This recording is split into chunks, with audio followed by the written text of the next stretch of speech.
started with understanding Active Directory. Active Directory is one word for Active Directory, yes? Authentication. Authentication. It is used for authentication. Now, authentication of what? Authentication of people who need to use company resources. So, and then we installed Active Directory, guys. This is a very important part of what we do. This is a server build guideline. Whenever you have a server, you need to build it. You need to create a server. So this has to be on your fingertips. Every time when I ask you how do you build a server, this has to be your this has to be on your fingertips. You must remember this. So first of all, we do create a server, then rename it properly, and then we assign IP address to that, and then we disable firewall. We check connectivity by using ping, and then we disable IE enhanced configuration. Now, once this is done, your two servers are ready. These two servers are ready without Active Directory, and then what we did, we added a role on this. Now, in order to add Active Directory role, again, all you need to do is you need to add a role and then configure Active Directory. So you add a role, and these are the steps we went through. We went through, created two servers, and then added ADDS role. It made Active Directory, it created Active Directory in that server. And then we configured Active Directory. It was a New Forest. It was, the name of the domain was egreen.pri. This is a domain name, or in other words, it's your Active Directory name. And then you have DSRM. We set up a DSRM password, guys. Mostly DSRM password is not used in many organizations, but we must remember what is a DSRM password. It is Directory Services Restore Mode. It's a Directory Services Restore Mode. And then you just finish the wizard, Active Directory is installed, and then right after that you do server restarts, and then log into the server using this account, and after that you verify Active Directory if Active Directory is there, and then you open tools, and this is where we are at the moment. Now, so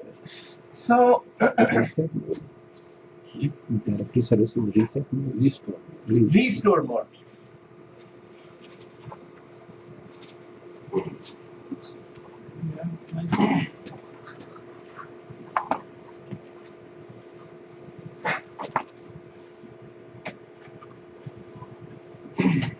Okay.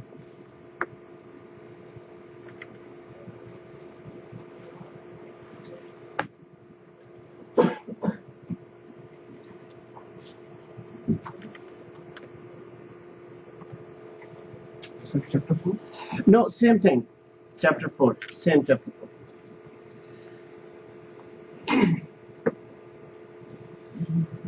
So first of all, let's understand just one more time what is Active Directory. Just one more time, guys. Active Directory is like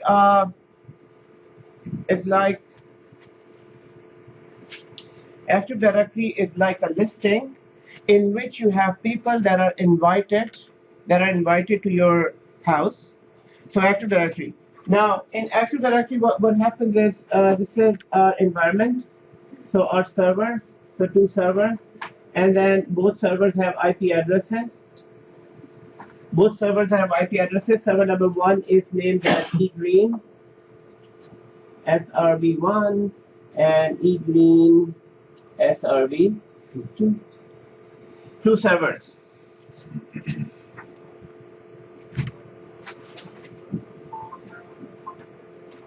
I mean the last one is for Shuja. So he was working on this as well. Thank you.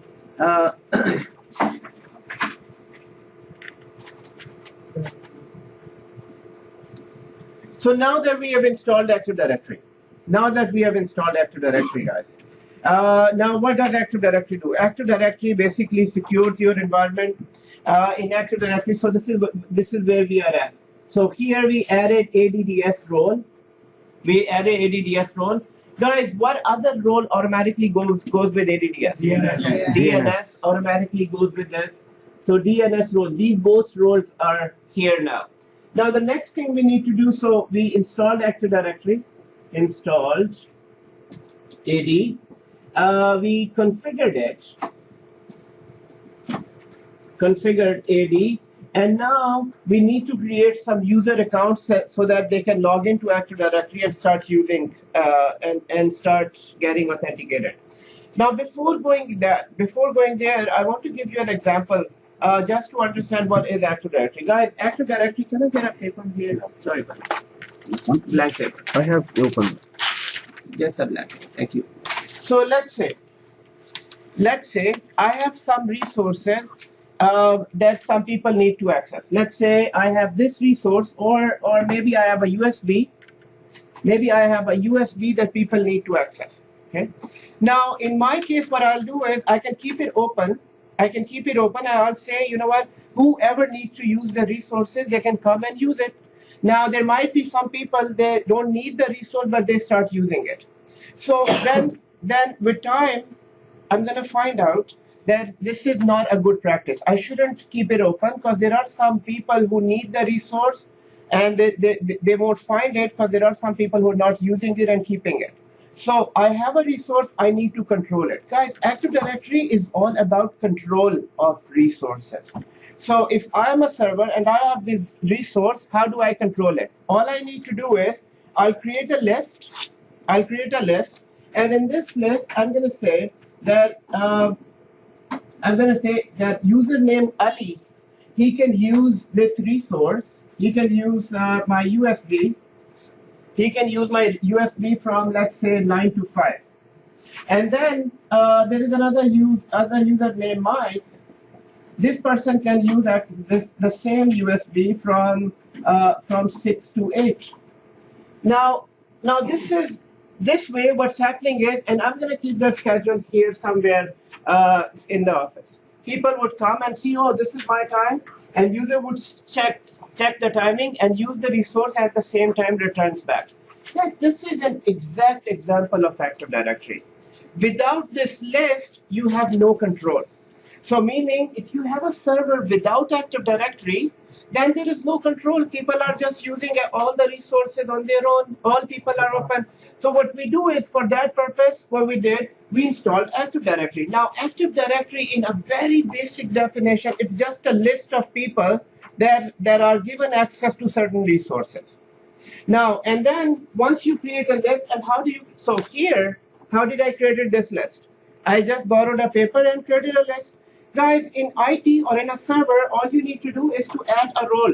So basically, when you added a role, it now has a blank list.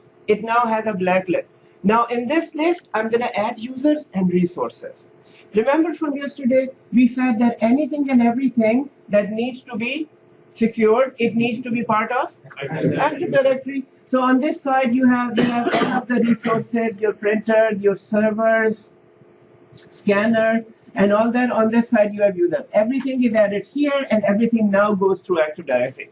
So whenever somebody asks you Active Directory, especially new people, Active Directory is, for now, with a very basic definition, it's just a list. It's a list in which we start creating users, and users will be given access. Now, guys, when I created this list, maybe I have few other lists in my pocket, right? So let's say I have list number 1, and I have list number 2 as well. Now, why would we create two different lists? Can you think of a reason? Why would I need to create 2 different lists? Maybe they are too different. Yes, you're right. I can create for a backup. This is one reason. But I created 2 lists, one for Evergreen College and one for Humber College. So if I am in Humber College as well, I'll create another list for Humber College so that Humber College is also being controlled by. So guys, when you create 2 lists for 2 different places, it means you need to create a separate Active Directory for them. And it is very important to name them as well. At this point, let's say I have, this is Humber College list, and here I have a user Dave who is accessing USB, let's say from 9 to 5. So now there are 2 people, there is a conflict in 2 people. Now in this case, I don't know which list is for whom. So it is very important to name them. This is why we named our Active Directory yesterday egreen.pri. So what I'm going to do, just to know that which list is for who, so I named it egreen.pri. So this name is known as domain name. This name. In Active Directory, we call it, so you added Active Directory, first of all, this domain was called egreen.pri. And now I'm going to create users inside. So we are going to create users Mike, and then Ali, and then all these users. So guys, so two things we learned just now. One is that Active Directory is a listing of any organization to control their resources. But then when you have two different organizations, then it's very important to create their own Active Directory. So you would go to their own servers and create Active Directory. Guys, in our case, we're going to have two Active Directories as well. Where? In a class lab and in a home lab. You must create the same labs at home as well. So at home, you are going to create Active Directory. Now, I would say that for your home Active Directory, these are your home servers, and these are your class servers. So in class, we are going to call this egreen.pri, Active Directory. At home, I want you to call it egreen.local. So when you create Active Directory at home, guys, it's the same name server, same IP addresses, same everything, but it will be egreen.local. egreen.local. So egreen.local for home server and egreen.pri for class server. Now, do we understand the concept of Active Directory? It is nothing but a list of users to control your company resources. And why do we need to name them? Just to know which company are you connecting to. So this name here in this list. This name is known as my list name. Whereas in Active Directory, this is known as a domain name. So let's say I have a domain name now. So this is my domain name. And these are users that I need to have in Active Directory. So is this understandable? So 2 points we understood. Number one, we added Active Directory to control all your company resources. What did we do? To control all company resources. Exactly like the example of this USB. A very simple USB that I have. I need it to open for everyone, but then it's being misused. So in order to control it, what I did, I said I create a list, and in this list, I'm going to name them, and whoever has the name, they have to use the resources within specified time and return it back. So guys, this is a perfect example of Active Directory. If you can remember this listing, then you can easily understand Active Directory in any organization. Now, if you have this controlled manner, do we have a controlled manner of using this resource? Guys, you can control one resource. Guys, please do not use internet. Nobody is using internet. I'm just saying, a general message, commercial. Okay, so here. So guys, I just control one resource. Controlled through Active Directory, right? Guys, exactly in the same manner, in Rogers, thousands and thousands of resources are controlled by this. If you can control one resource by creating a list, you can control thousands of resources and they all follow this. Guys, the only difference between this list and Active Directory, here, I still don't have control because I cannot force it. For example, if you took the USB, maybe you won't return it on time. Maybe you're late, or maybe there is a reason you're using it. And then I can't force it, guys. Active Directory forces it. As soon as your time is done, it will log you off, and you won't be able to use the resource. As soon as your account is disabled inside, you won't be able to use any resources. This is how tough this list is. So Active Directory acts as a list. So one thing. Now, guys, second thing we need to understand. So you have a list, you have Active Directory, you have egreen. Now the third thing we need to understand. So three things first of all, it's a list. Secondly, we name it. Why do we need to name it? Because we need to recognize which company are we connected to. Secondly, and third, guys, the third one is very important. I can't hear everyone. It's very important. Third one is very important. And the third one is this, guys. Let's say now your Active Directory is growing and your company is growing too. So now you have user 1, user 2, user 3, and so on, and now you have user 8,000. So there are 8,000 users in your organization. Or maybe in larger organization, you have, let's say, 100,000 users. 100,000 users. Guys, controlling 100,000 users is not easy. So what we do, let's say, if this is my list, this list is just growing. Would it be easier to manage this list? No, not being in one list. So what we do to better organize them, what we do, we create different groups of users. For example, if these are all marketing users, we create a group for them, marketing, so that I know that these all users are just marketing users. Out of 100,000 people, I know. Now, we are 20 people sitting here. So I can say we can create a 20 people list in Active Directory. Now, within this list, I can divide these people as finance people, these people as marketing people, and these people as maybe IT people. So, guys, this is to better organize your resources. So some people are from marketing, some people are from IT, and some people are from HR. Guys, Active Directory acts as what? It acts as a list. Number one, we name that Active Directory. The name is known as domain name. This is a domain name. And guys, when you group them together to better organize, to better what? Organize. To better organize, and this is why they are called OUs, organizational units. So organizational unit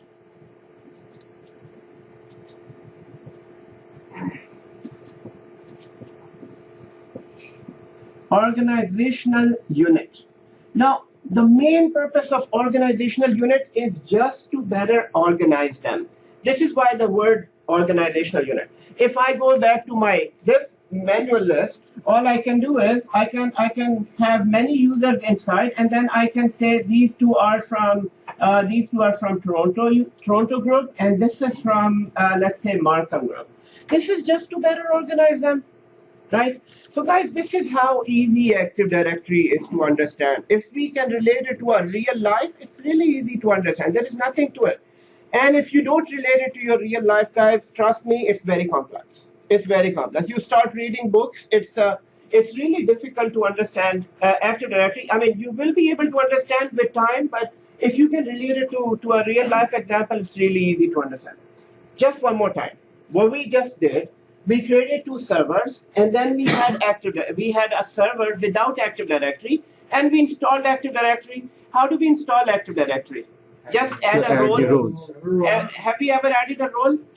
We added a role. How do you add a role? How do you add a role? Server manager, add a role. Just go to server manager and add a guys. Good answer, guys. Good answer. Excellent, guys. Excellent.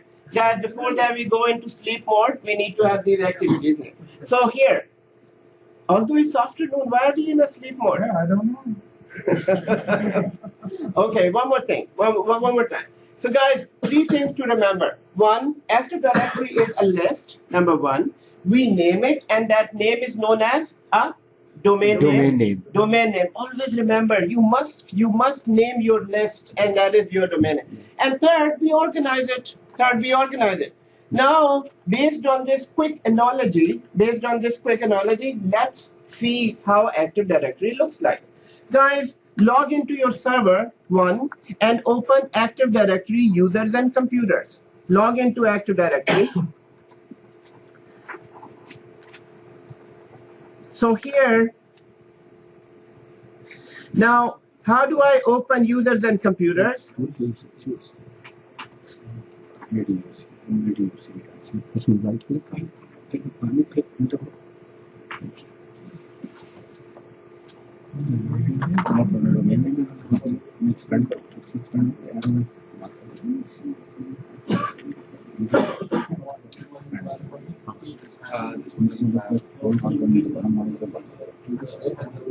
Oh, it's not the same as yesterday that you were using? It's not?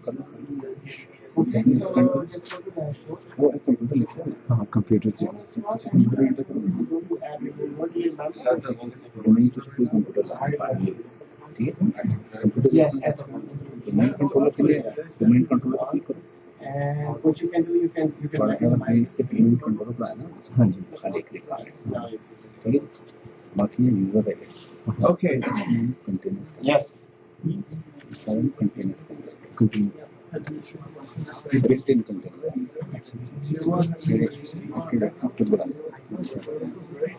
जो तुसी बढ़ाओगे ना, तुसी बढ़ाओ. ये built-in container है. अच्छा इसलिए computer चीज़ें नहीं ना तो क्या नहीं आ. अच्छा ना इससे नहीं करना नहीं था कि मैं कल ये अंदर से सीधे मैं बढ़ा लिया. मैंने क्या किया our village एक दूसरी ऑर्गेनाइजेशनल यूनिट बढ़ाओ. ठीक है टोरंटो में मैं बढ़ा लिया. फिर उन्होंने क्या कि उस टोरंटो के अंदर ना दो ग्रुप कॉल सेंटर पे मैनेजर और मैं तो कॉल सेंटर पे दूसरा मैनेजर कंप्यूटर पे दोनों को बढ़ा लिया. फिर उन्होंने कि कॉल सेंटर में फिर दो ऑर्गेनाइजेशन यूनिट वो यूज कंप्यूटर पे यूज है. मतलब मैनेजर भी कंप्यूटर पे यूज दोनों बढ़ा लिया.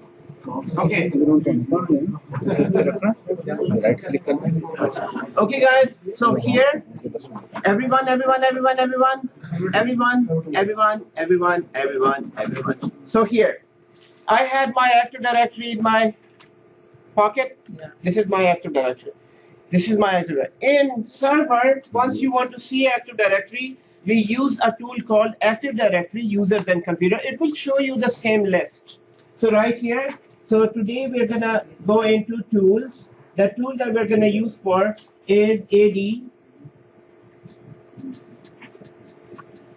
Active Directory Users and Computers. Now, where do you open that tool?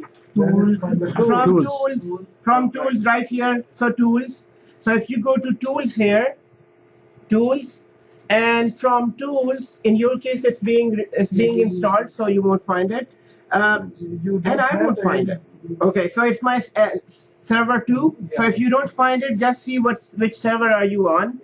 So here I'm going to go into server 1, and within server 1, I need to go to server manager. So this machine, this console, as soon as you go here, just go to tools, and within tools I need to open Active Directory Users and Computer to see my list. Okay.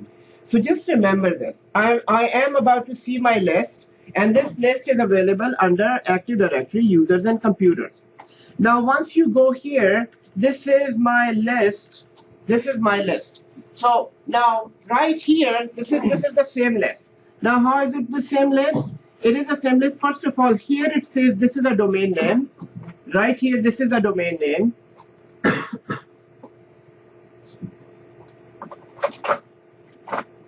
So guys, here. So within my list, my domain name was written right here, and this is the listing. So this is set to be a domain name, egreen.pri. And then right under this, these are all organizational units. And what is the main purpose of organizational units? Just to organize, because they are named as organizational unit. And basically, these are more useful in large organizations where you have anywhere from 500 to 5,000 or 500,000 users. Now, these are all users. Exactly the same listing, guys. Nothing, it's not different. Now, why did I create the list? To control my resource. So same thing in this here, we are going to today create more users and more organizational units. Now, why are we creating organizational unit? Because I need to better organize this list. I need to better organize it.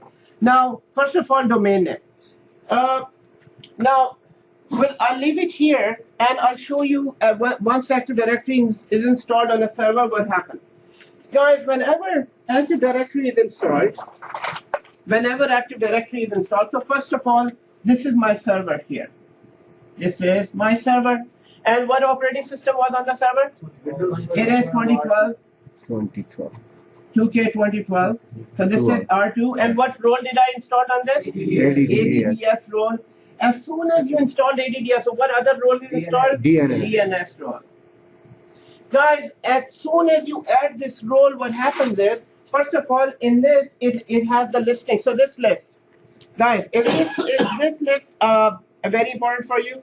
Yeah. It is a very important list for you. Now, in this case, maybe this is just a USB that I need to control. Maybe it could have been a diamond that I need to control, or it could have been a very expensive thing that is being controlled by this list. Especially think of Rogers and their customers. Customer listing is very important for Rogers. They don't want it to get into hands of Bell so that they can see what. So guys, everything in Active Directory is very, very important. In order to protect this, Microsoft kept it in 3 security layers. Kept it in. So there is one layer. There is one layer of. So this server is one layer. This first layer is known as domain. And then this domain is protected by second layer, which is known as tree. And this tree is protected by third layer, which is known as forest. Guys, these 3 are nothing but security boundaries. These are security boundaries. And you can understand in this manner that whoever needs to break into this domain, guys, whoever needs to break into this domain, they must break this layer first, and then they need to break the second layer and the third layer, and then they can break into this listing. So this is how protected this is. Guys, if this would have not been protected, if this would have been hacked number of times, guys, this Active Directory would have not been famous throughout the world. Active Directory is being used throughout the world because it is very, very protected. So for now, I want you to remember 3 things: forest, tree, and domain. Forest, tree, and domain. And domain is the same list. Domain is this list. So basically, your all user accounts are sitting in domain. So we are concerned with domain. Most of our work will be in the domain. So most of our work will be right here within this domain. But outside this domain, there are 2 more security walls. And those security wall is number 1, tree, and second one is forest. So from now on, if somebody asks you what is a forest and tree, your one answer is it's a Security wall. logical security wall. It's a logical security wall. So these are logical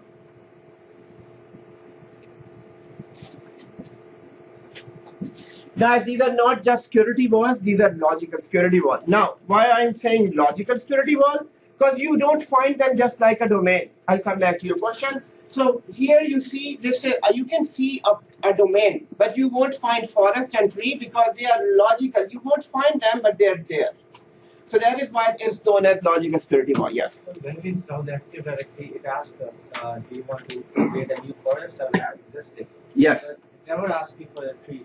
Like where does it exist? Yes, it asks you for the tree. If you look carefully in that wizard, guys, the question is, whenever you first time create Active Directory, it will ask you if it is an existing forest or it's a new forest. But it never asks you for tree. Guys, the answer is tree option is there if you start the wizard and you go into advanced wizard. There is a checkbox to go into advanced settings, and there you can find tree. Are we going to make different trees and then? Yes, we can. We will make different tree in 4.11. So guys, 4.10 training this one 4.10 is all about one server and resources. Then 4.11 expands it into multi-forest, multi-domain environment, bigger sites. And then 4.12 is actually application infrastructure with. So all 3 trainings are getting. So your question, multiple forests, multiple trees are in 4.11. We're going to go through that. Now here, guys, so this is my Active Directory. Now Active Directory server, added a role. You added a role, and then it became a list. And this list has organizational units. So this is a domain. Next time, if I ask you, show me your Active Directory. If I ask you, what can you show me? You can show me Active Directory users and computer. Just like if somebody asks me, do you have a security listing for this resource? Yes, I have it. It's in my pocket. I can put. if you need to show Active Directory, you need to go to Active Directory, users and Computer. Okay. Now, Active Directory, users and computers.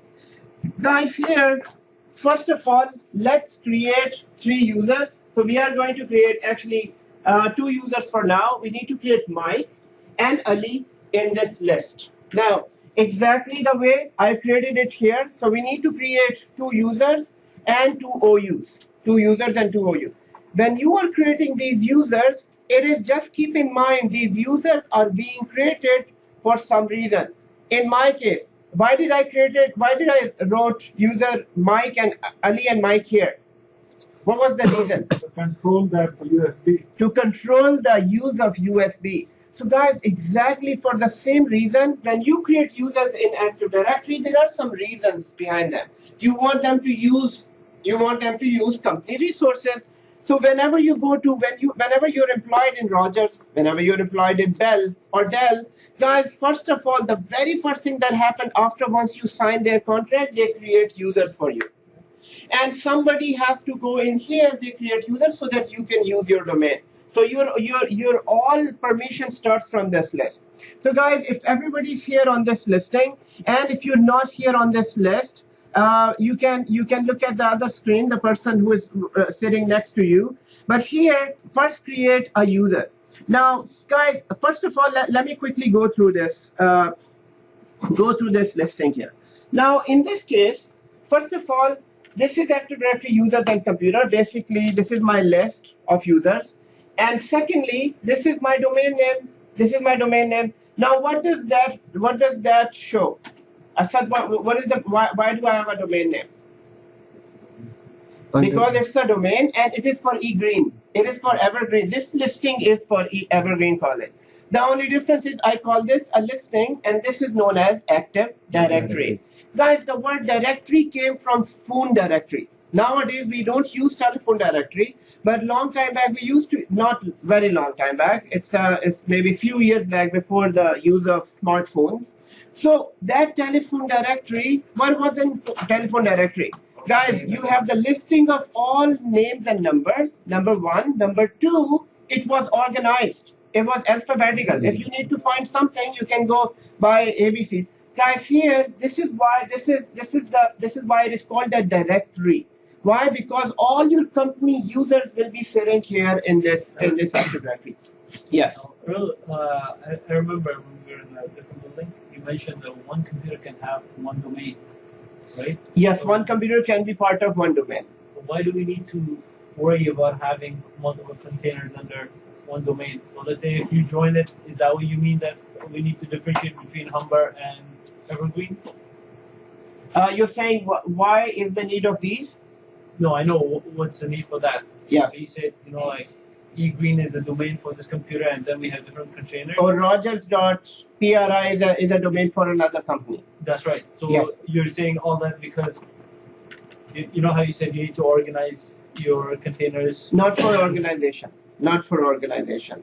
So these are why did I mention that? So just to show you that we have to have a domain name. Without having a name, I don't know that which this Active Directory belongs to who. And if I understand your question, when you go into Rogers, they have their own Active Directory. They're going to have their own domain, and at no point they'll be linking together. But what's the need of arranging different containers under eGreen? Under eGreen, different containers, these. No, I know this is for organizing. So these are known as containers. No, I know.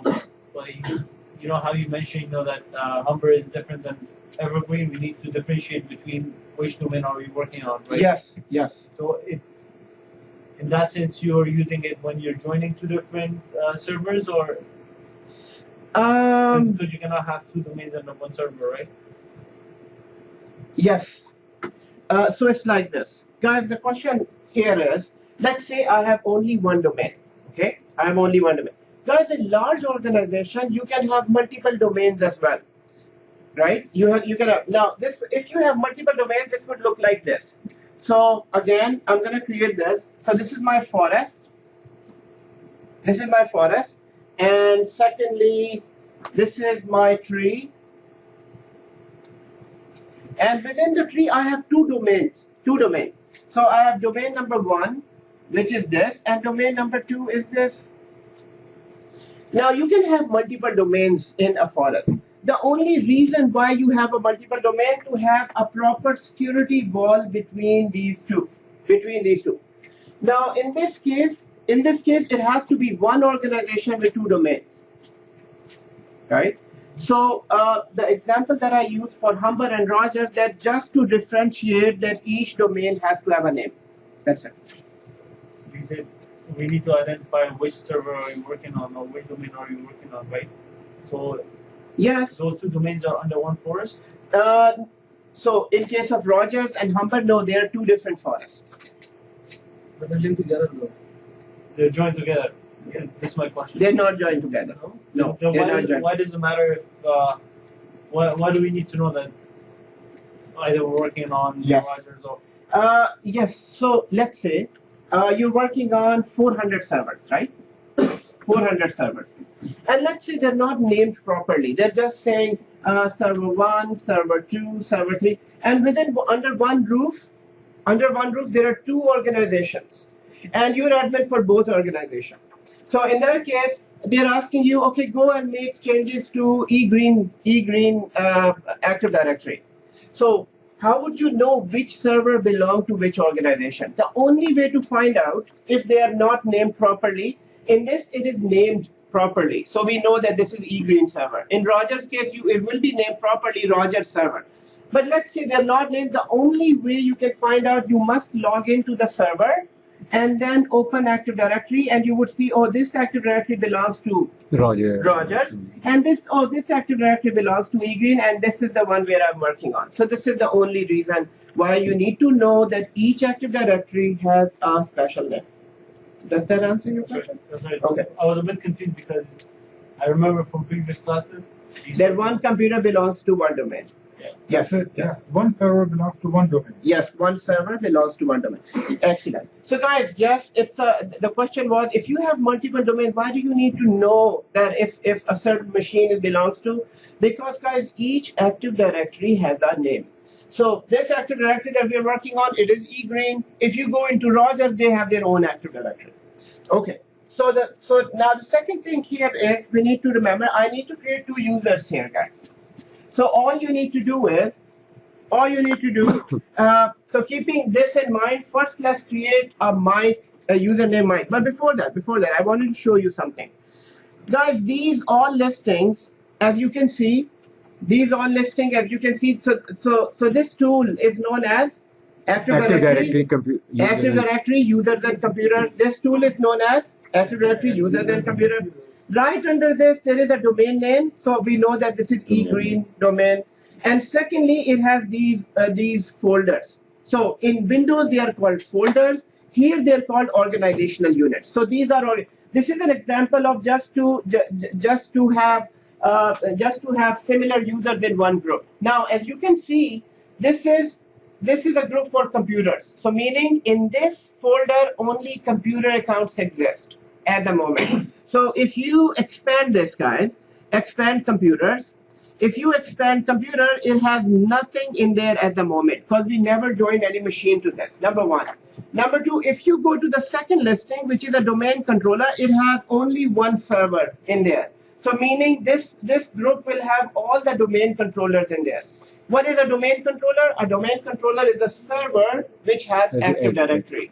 So since we installed Active Directory on eGreen SRV1, it automatically goes under domain controller, yes. So why isn't eGreen 2 showing up? Because we never installed Active Directory on this, remember?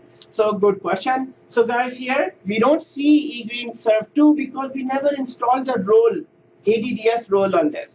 So this is how Active Directory automatically start organizing it. Guys, these all OUs are known as built-in OUs. They are built-in OUs or they are known as containers. So these are built-in OUs. So you have all these built-in OUs. Now under built-in, the first one, if you go to the first one here,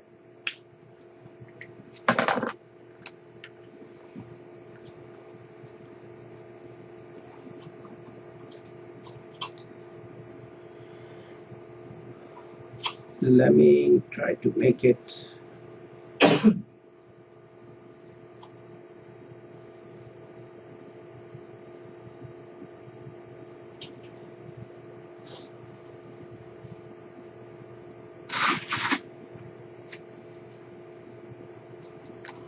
Okay.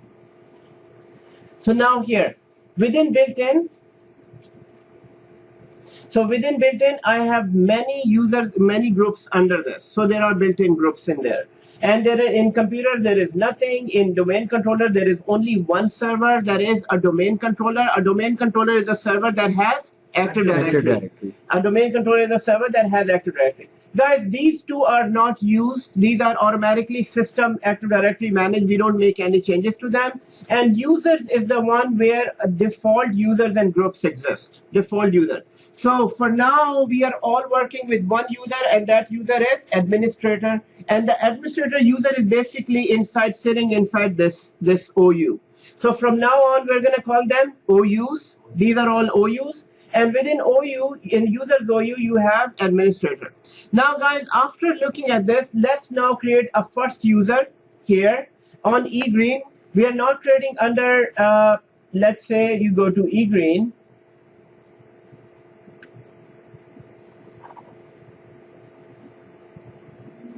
So all I want you to do is, guys, here right click on eGreen and then create your first user. So right click on eGreen, go to new and create your user. So here it will ask you for username and password.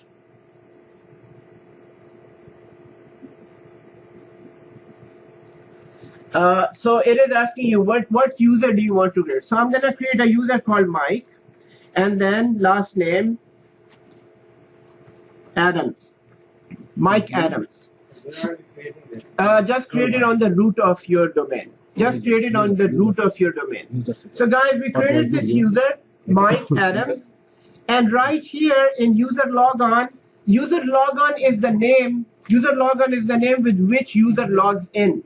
So this has to be a smaller name. This has to be a smaller name. And in this case, what we'll do is we'll use first letter of first name and last name. M. Adams. Madams. However you like it. So it is madam. Now this is just to, in all organizations, guys, we use short names for login. It could be first letter of first name. It could be first letter of last name and first name, or it could be Mike.Adams as well. Now once you have this, and now it will ask you to create a user account, guys. The password. And let's set our standard password, password 1, and then uncheck this box, and then uncheck this box. Now this box is just saying, since it will be a new user, it will be a new user. User must change the password at the next login. So when this user logs in, computer automatically asks the user to change it so that user can just put in whatever password he needs to add. So here I'm just going to say just uncheck and next and done. Once this is done, you will see a new user is created. In other words, we just created a user in this list. Now let's create another user.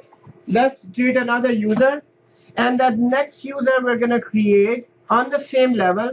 Guys, wherever you are, so if you need to create users inside users, all you need to do, right click on users and create it. If you need to create a user inside built-in, or just right, so whichever level you are. For now, we're just creating it on the root level. Guys, root level is this level. So this is a root level. So I created a user in complete domain level. I'm now creating a user inside the OU. But guys, this is not a good practice. This is not a good practice. I just created it. I just wanted to show you the users can be created anywhere. So what we did so far, I created a user here, and the user exists here, but it is not a good practice. The good practice is that we create a OU and inside create that user. So basically, create your organizational unit and inside create your related users and related computers. Guys, for that now, before creating the next user, let's create a OU. What is a OU? OU is just to better organize this listing. Similar users goes into one OU, and then So in this case, we are going to create 3 OUs under Toronto, and those 3 OUs are number 1 Toronto, number 2 is Mississauga, number 3 is Milton. So 3 OUs I'm gonna create right under E-Green. So let's create 3 OUs, guys. So all you need to do is, guys, look left and right if anybody needs help. So on E-Green, you just right click on E-Green and you go to new and just go here and say organizational unit.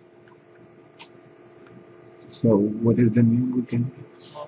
So new organizational unit Toronto, Okay. and then Mississauga, and then Milton. Toronto.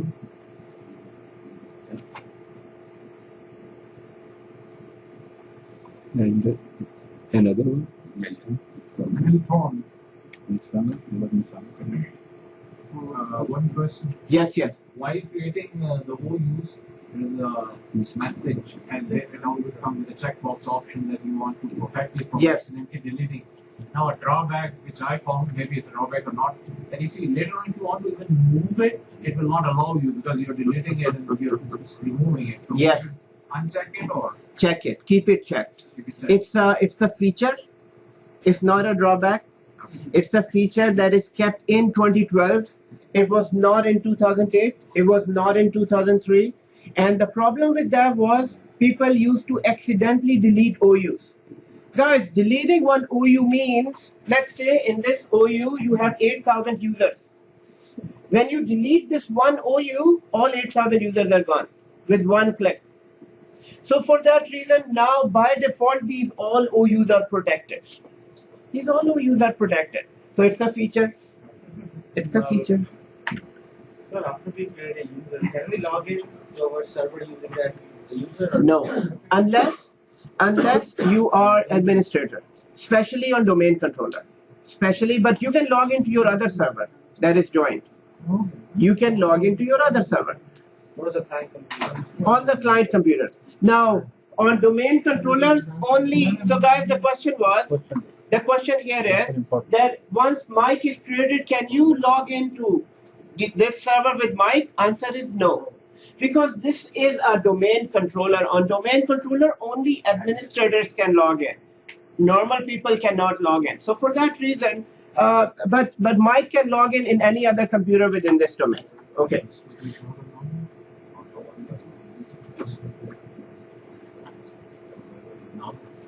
So create three OUs. So here I'm gonna create these OUs. OU number 1 goes right here, organizational unit, and first one is Toronto. Second one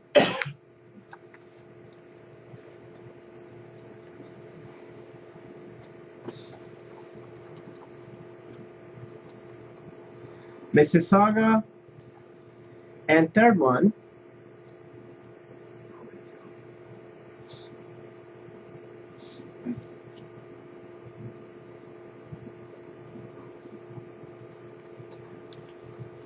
Milton.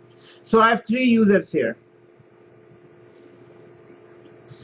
So sorry, 3 OUs here. Guys, I have 3 OUs. Now, within the OU, OU can grow bigger and bigger as well, guys. So in order to better organize within the OU, we create more OUs inside, just to better organize them. So now, within Toronto, create 2 OUs here. So one is managers. So we want to separate manager accounts from our call center.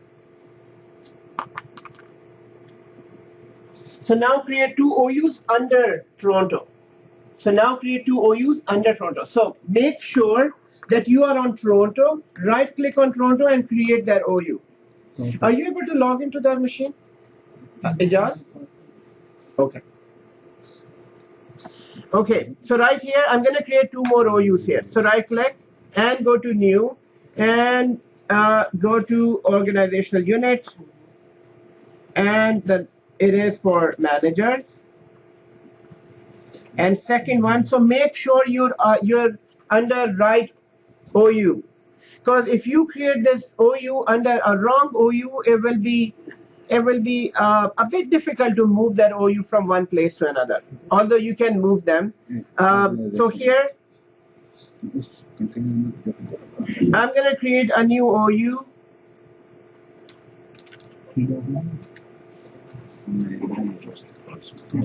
Call center. So I created a call center, OU, under Toronto. Is it under Toronto? No, it's not. No, it's not under Toronto. Guys, so here, this is under, so it's not under Toronto.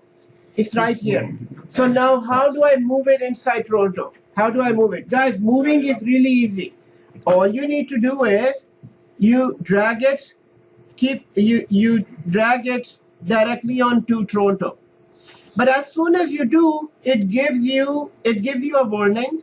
It gives you a warning saying that when you move an OU under another OU, all security policies of this OU will be applied to this OU. So this is just a normal warning. This is a normal warning. Now, as soon as you do, it gives you error message. And it says, no, access denied. You cannot move this OU under this. You cannot. Why? Because this OU is protected. So now I'm gonna remove that protection and then move the OU. So I'm gonna show you how to remove a protection. So in order to remove a protection, remove object protection.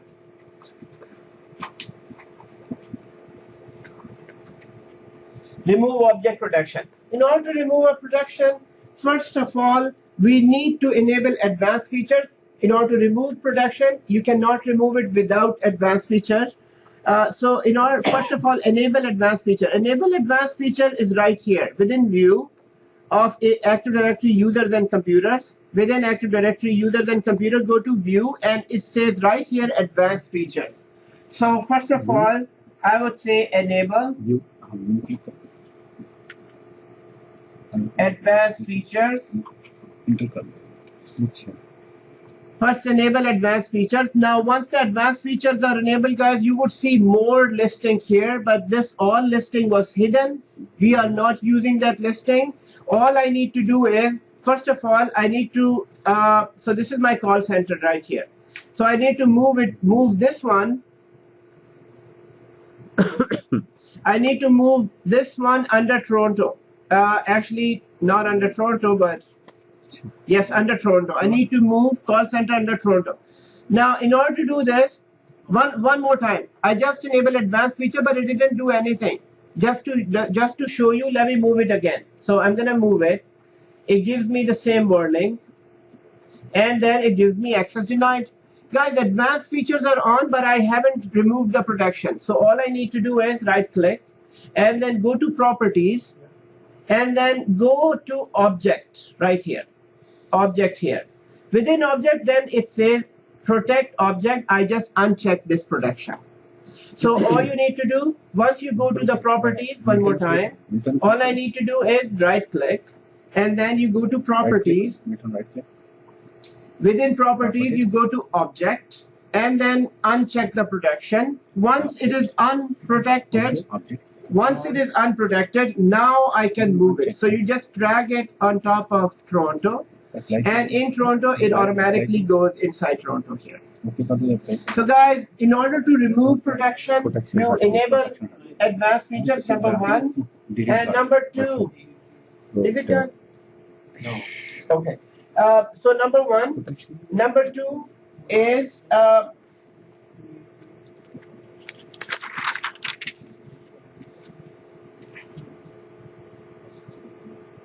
go to object properties.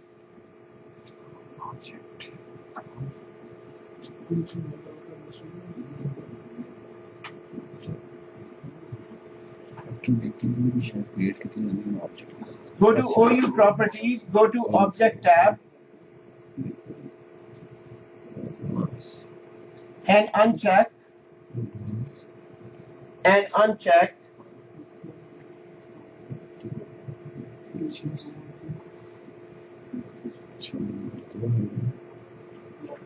Protect.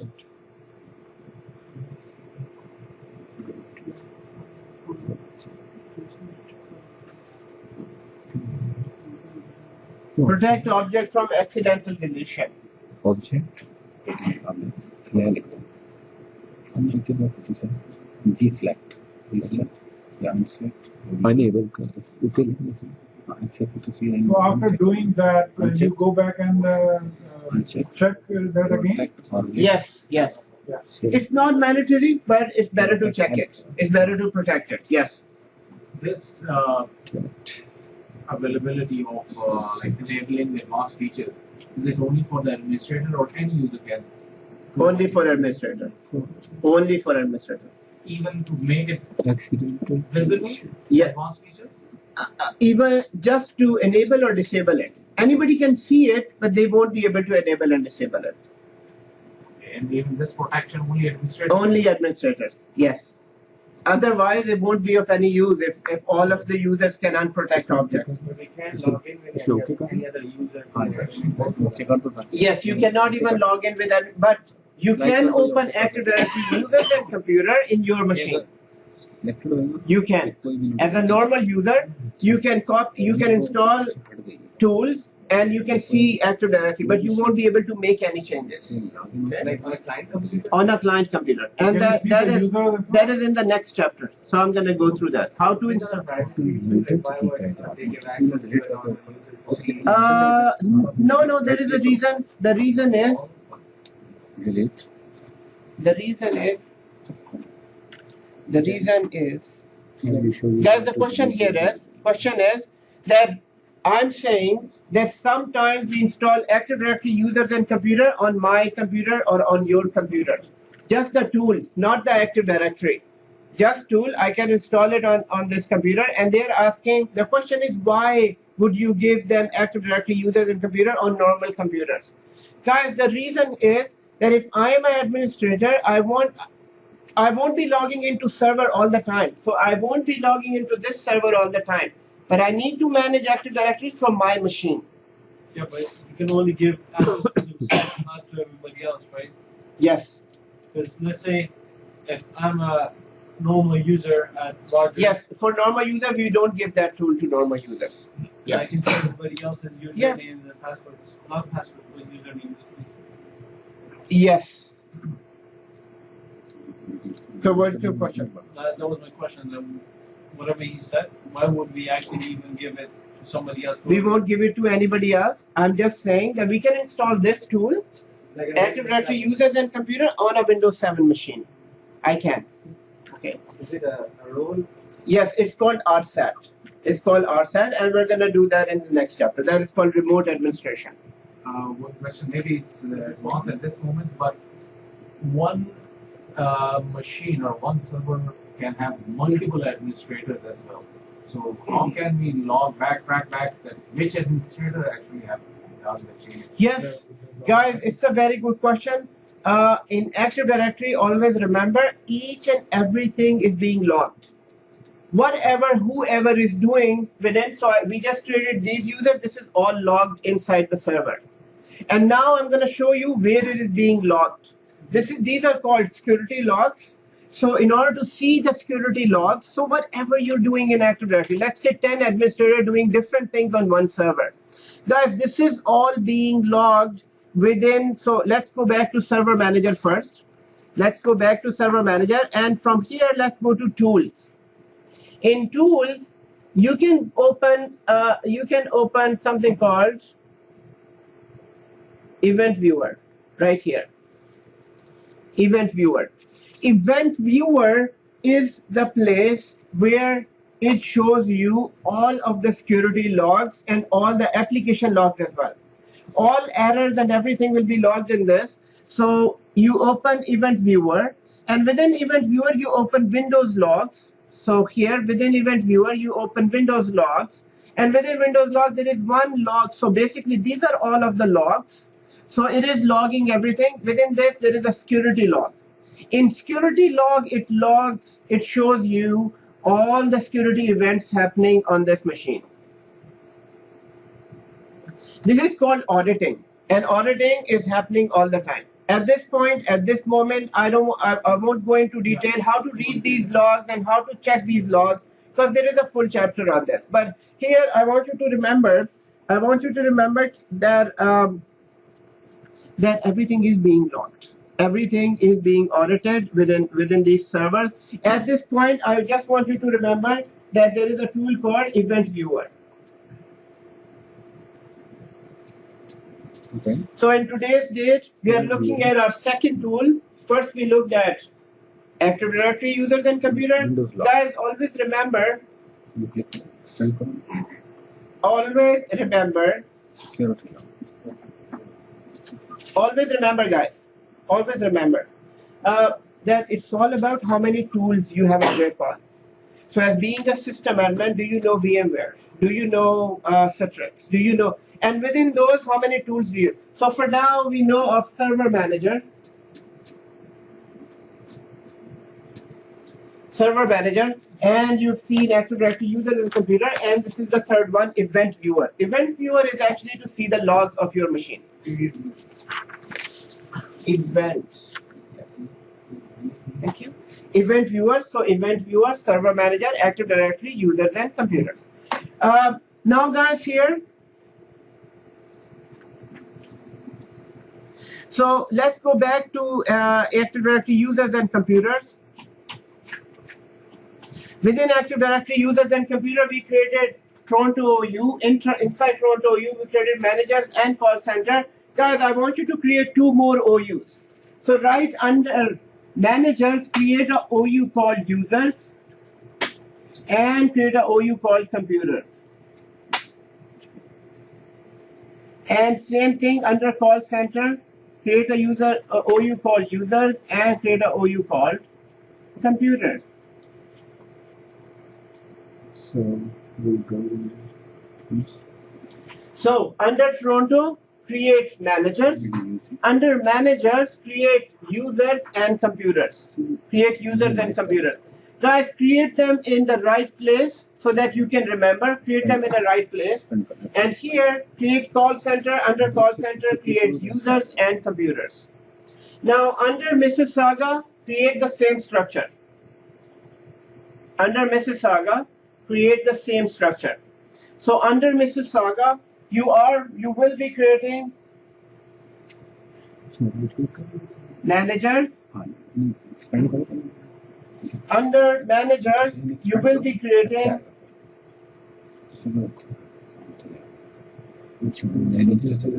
users.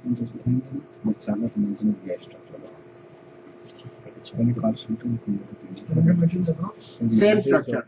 Call center ਦੇ ਵਿੱਚ ਫਿਰ manager ਜੋ call centre ਰੱਖੋ ਜਿਸ ਨੂੰ ਕੰਮ ਕਰਨਾ ਹੈ how do as the new organization users let's see who clear users So you have to creating call center. users Server one? Yeah. You just wait once this finishes.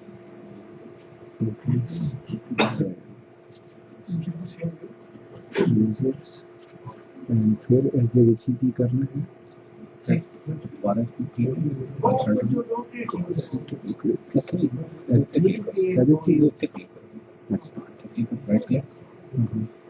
right click right click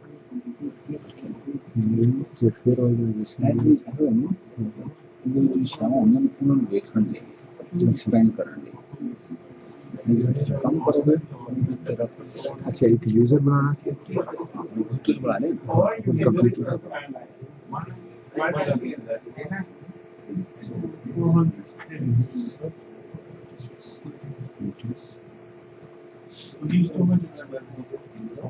अच्छा users and computer बन गए फिर call centre में करना है अच्छा call centre manager call manager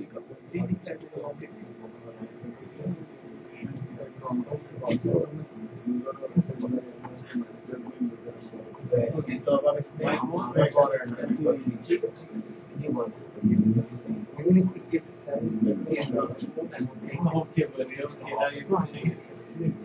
अच्छा वो मैनेजर ਦੇ ਵਿੱਚ ਯੂਜ਼ਰ ਐਂਡ ਕੰਪਿਊਟਰ ਬਣਾਉਣਾ ਯੂਜ਼ਰ ਦੇ ਵਿੱਚ ਉਹ ਮਤਲਬ ਮੈਨੇਜਰ ਦੇ ਵਿੱਚ ਯੂਜ਼ਰ ਐਂਡ ਮੈਨੇਜਰ ਦੇ ਵਿੱਚ user and computer user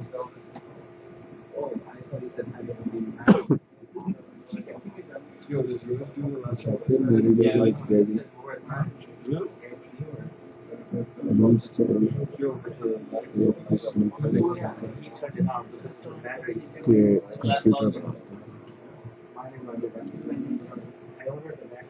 computers. What's like the best to use?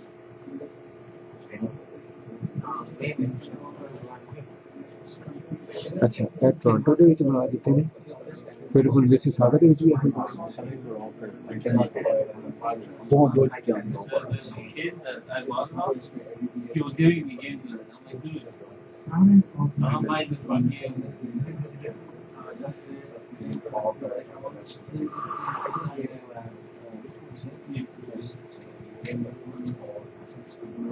You give me $8. users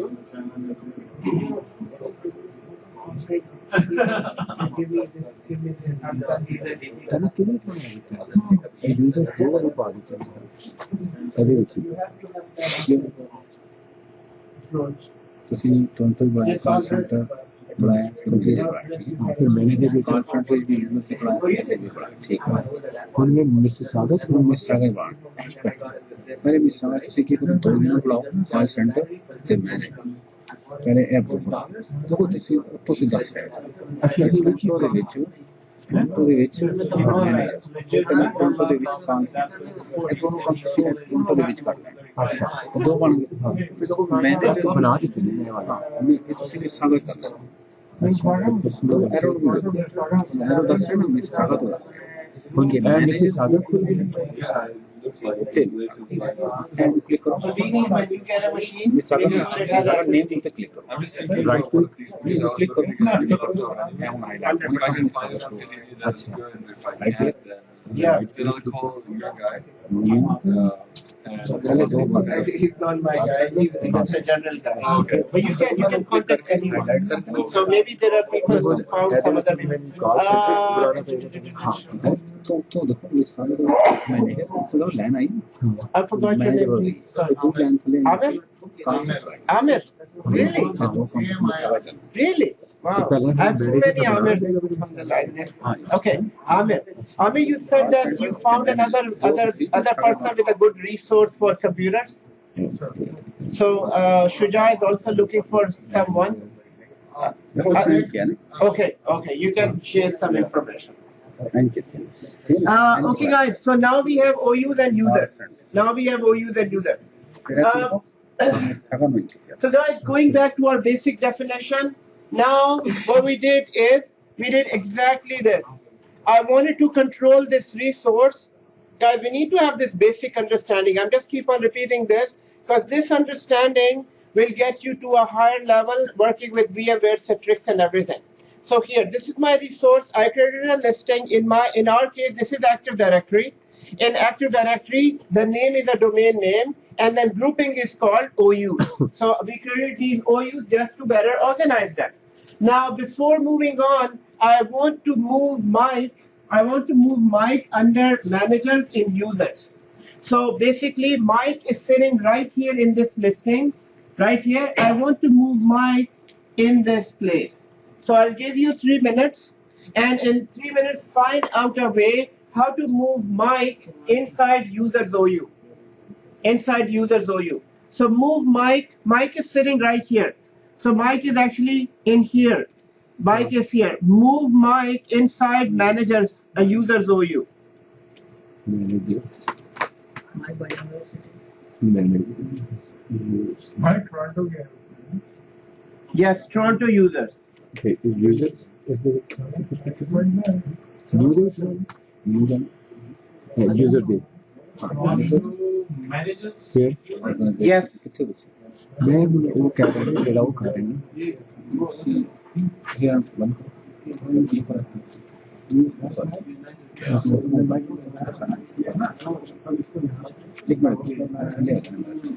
Okay, so I'm gonna move it. Yes. Can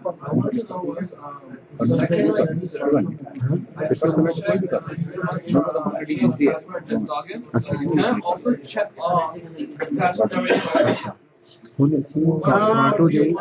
उसके ਵਿੱਚ यूज करना Yes, just leave it unchecked. Later on, we're gonna check it out. Okay. नहीं उन्हें move करना I'm gonna move the user, guys. Drag and drop It can be as easy as just drag user directly onto this OU. इसमें कितने खोले user तो हां And moved.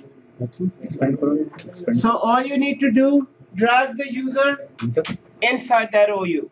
So now Mike exists inside this OU. Now, guys, you've seen Mike here. How do you know which OU this Mike user is sitting? Now, just by visually looking at it, you can see that Mike is sitting in this OU, whatever is selected on this side. Okay, let's say if I go into any other OU, I don't find Mike. But let's say if you are looking at Mike and you want to find out where Mike is, guys, all you need to do is go into Mike's properties. So you would right click on Mike and you can go to properties. So right click on Mike. We couldn't find Mike even. Okay, yes, Mike we created right here. So this is another good question. Let's say you're not able to find Mike. Guys, in that case, we can search Mike. So you can just select E green, and then click this right click here, searching, or you can right click on this and say find. So when you find, just write the word Mike and then find now. So it will give you Mike. So in the same manner, we connect, we see all these users. Now, the most important thing is that here it doesn't give you the location of Mike, where Mike actually is. So guys, in order to find the location of Mike, all you need to do is, everyone, all you need to do is that right click on Mike when you're in a search window and go to properties, and within properties, just go to object. And in object, basically, it gives you the main location. So here it says that Mike exists inside eGreen domain, inside Toronto OU, inside manager OU, and inside users OU. So this is how it shows you where Mike is in my computer. In your computer, it might be directly in eGreen. Yes. Question? Where is object searching?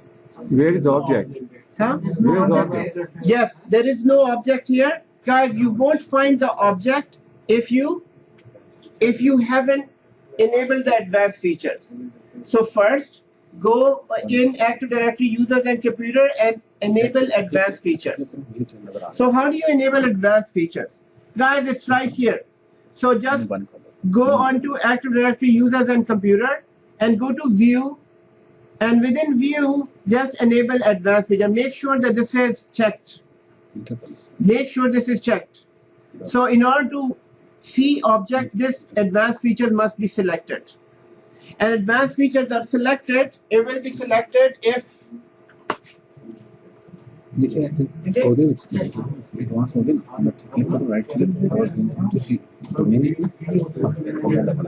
ਅੱਛਾ ever break ਕੀਤਾ ਜਿਹੜਾ ਵੀ ਕੰਮ ਕਰਨਾ ਹੋਵੇ ਨਾ right click ਕਰੋਗੇ ਤਾਂ option ਆ ਗਿਆ ਅੱਛਾ ਇਹ ਸਾਰਾ ਕੰਮ ਰਾਈਟ ਕਲਿੱਕ ਕਰੋ ਅੱਛਾ ਹੁਣ ਡੋਮੇਨ ਚ ਜਾ ਕੇ ਫਾਈਂਡ ਕਰਨਾ ਲਓ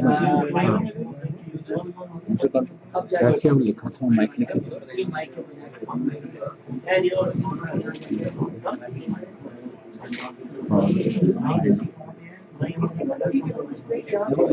ਦੂਜੀ ਵੀ ਆਪਸ਼ਨ ਹੈਗੀ ਨੇ ਚੇਂਜ ਕਰ ਸਕਦੇ ਹੋ है on complex यूजर में कुछ चीज करना है अच्छा हम माइक को क्लिक करो बस ये राइट पे क्लिक करना है क्लिक करना मैं डायरेक्ट जब प्रॉपर्टी से कॉर्नर में अच्छा अच्छा एंट्री कार्ड का होने बता रहे हैं उनकी की बता रहे हैं यहाँ मेन्यू है मैं ऑब्जेक्ट क्लास है या यूजर है कंप्यूटर में अच्छा क्लास है यूजर है टाइप है ना यूजर है यूजर है user create create C standard ठीक है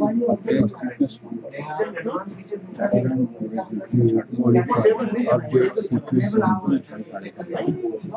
फिर बोले एस नो एक्स में एक जगह किसी चेक कर दोगे ना तो एक डिलीट नहीं कर सकते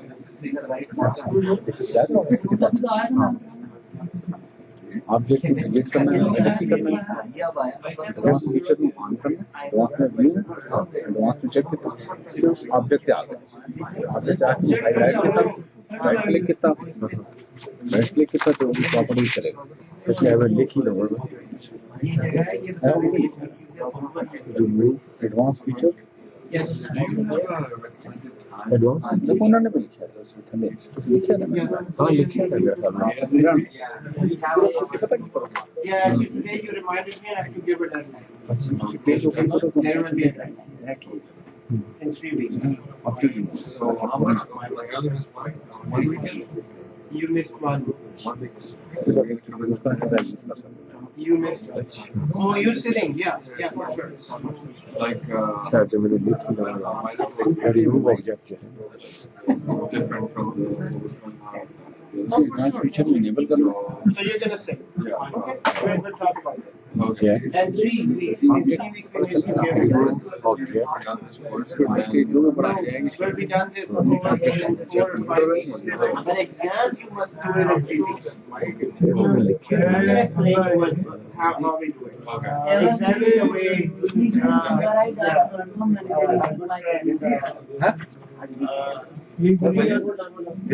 the cost center, the user, they might identify. Masood. Our good friend Masood is doing it. Maybe it's against your principles, but we can. OU ਦੇ ਵਿੱਚ ਪ੍ਰੋਪਰਟੀਜ਼ ਤੇ ਜਾ ਰਹੇ If you pass, so we need to go for the exam. You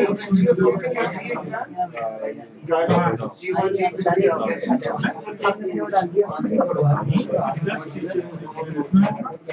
Okay, guys.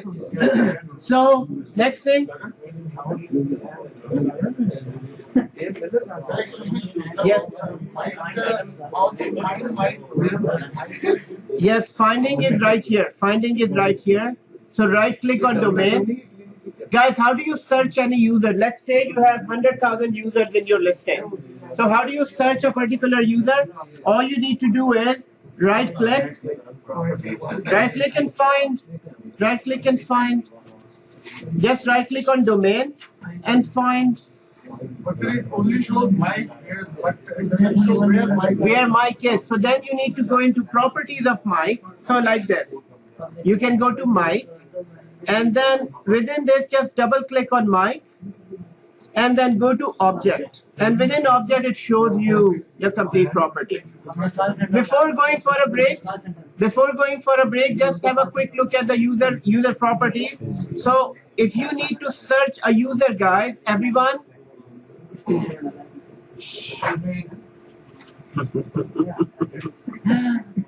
so if you need to search for a user, everyone, if you need to search for a user, all you need to do is just select the domain and then search right here, search. So this is search, find, or right click and then find. You can use both of them, either from here or from here. So once you're here, it gives you it will find you a user, but then you don't know where the user is. So then the second step is to find out where the user is located inside Active Directory. So in our case, it is inside here, inside the manager. And in order to find that out, all you need to do, double click on user, go to properties, and then go to object tab. Guys, within object tab, it shows you the location, it shows you the domain name, and then Toronto OU. Inside there is manager, inside users, and then you have the username. Now, other than this, guys, you have other properties here as well. So in general tab, it gives you user's first name, last name, display name, email address, telephone number. Basically, this is your complete user properties. This is your complete user properties. Then you have address, accounts, profile, and the same thing what we just set up for the user. Uncheck. Break time. Uncheck on this slide. Do we know? Yes. Okay, guys, break time. Break time. Okay, so you 10 minutes. want to explain the stuff right now or After the class, we're here. You're sitting here at the 7, right? Yes. Okay, excellent. Cool. We'll talk about it.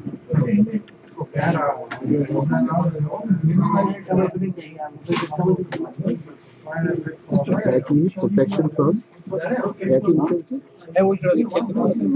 protected from protect from accidental emission. Ajay ये आप next कराएंगे क्या चीज आरसेट tool ये तो बड़ा अच्छा हो जाएगा नेक्स्ट चीज बता दें क्या आप कह रहे हैं नेक्स्ट आप वही कराएंगे आरसेट टूल नेक्स्ट ट्रेनिंग नहीं नेक्स्ट वीक आप कह रहे हैं जो आपने कहा नेक्स्ट वीक आप आएंगे आरसेट टूल्स रिमोट डेस्कटॉप हाँ वो कौन सा मुश्किल चीज है टूल्स है उसमें फीचर ऐड करें और जस्ट वो जब टूल ऐड हो जाएंगे तो एडमिनिस्ट्रेटिव टूल्स में आपको सारे टूल्स नजर आएंगे उसको जाके ओपन करना अभी हम करेंगे ना आप क्यों फिक्र कर रहे हैं आराम ठीक है अच्छा ये आपने बेसिस सागा की सागा में मैनेजर में तो यूजर सागा समझ के पुराना तो फिर दो बार इस डायग्राम से जाने ने पढ़ाया मैंने इस तरह पढ़ाया मैंने सागा ये पढ़ाया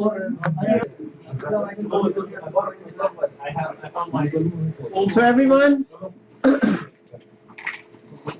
welcome back after the break and let's start. So what we need to do now is, the second thing we need to do,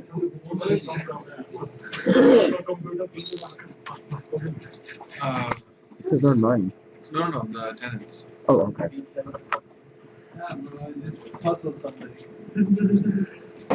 so second thing we need to do is this, guys, here. Now so just before the break, we installed Active Directory, we installed the server. Once the Active Directory was installed, we created a user. Everyone.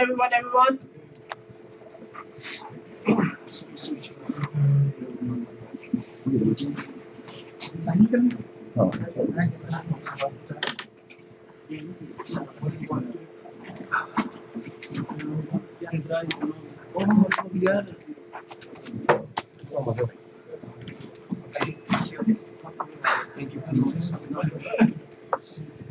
Okay, guys, here. Everyone, welcome back after the break. Are we all in here? Yes or no? Yes. Yes. Okay, so guys, here. Just before the class, just before the break, what we did, we created server, we installed Active Directory, then we are configuring Active Directory. Within Active Directory, we created 2 users, we created OUs. Now we have users and OUs. Now the last part of this is just log in with the user on within Active Directory. So guys, here, remember this. So when you have Active Directory, you need to attach all devices and all users. So we just did this and this. We installed Active Directory, we created a user, but we haven't connected our client machines to Active Directory. So guys, this is a very important point. So we created Active Directory, and we created a user. So we did these two, but we never joined our servers to Active Directory. So this is what we're going to do. We are going to join server 2 with server 1. This is known as joining process. We need to join machine 2 with Active Directory so that Mike can log into the server. If Mike, remember this is what we said in the beginning, then whoever needs to use a server, so if this is, let's say, eGreen SRV2, If Mike needs to log in here, this is Mike. Mike needs to log in here. He cannot go if this server is not part of this. So this is what we're going to do. We are going to join egreen2 to Active Directory. We are going to join egreen2 to Active Directory, and the joining process is very simple. All you need to do is you need to go on to server 2. So you need to go on to server 2.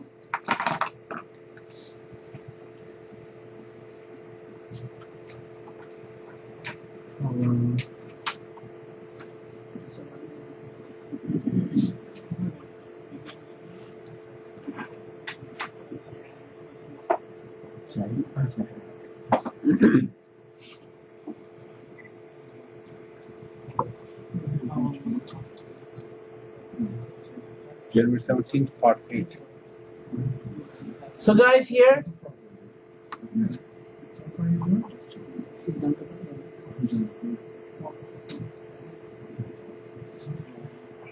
so how do we join a machine? We need to go like this. We need to go to local server on server 2. So go to server 2. So join egreen SRV2 to Active Directory.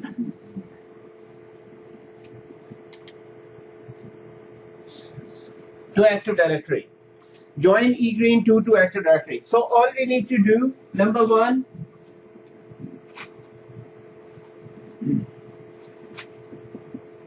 log into egreen server 2.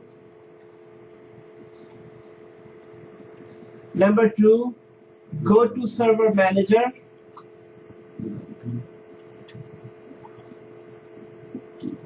Number 3, select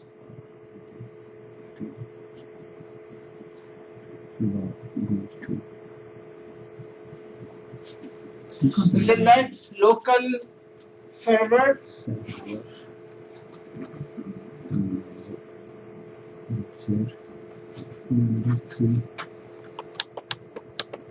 So ये आपका camera है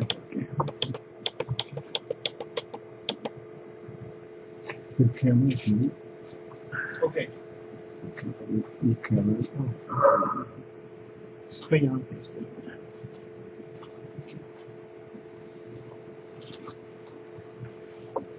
So all you need to do, go to local server, and within local server, guys, where the work group is. So where the work group is, all you need to do, click the work group, and within work group, click change. local server. Yeah. And within change, here it says join to domain. Here it says join to domain. So one more time. All we need to do, open server manager, go to local server, go to local server, and then click work group on this side. You click work group. Click work group, and within work group, click change. And within change,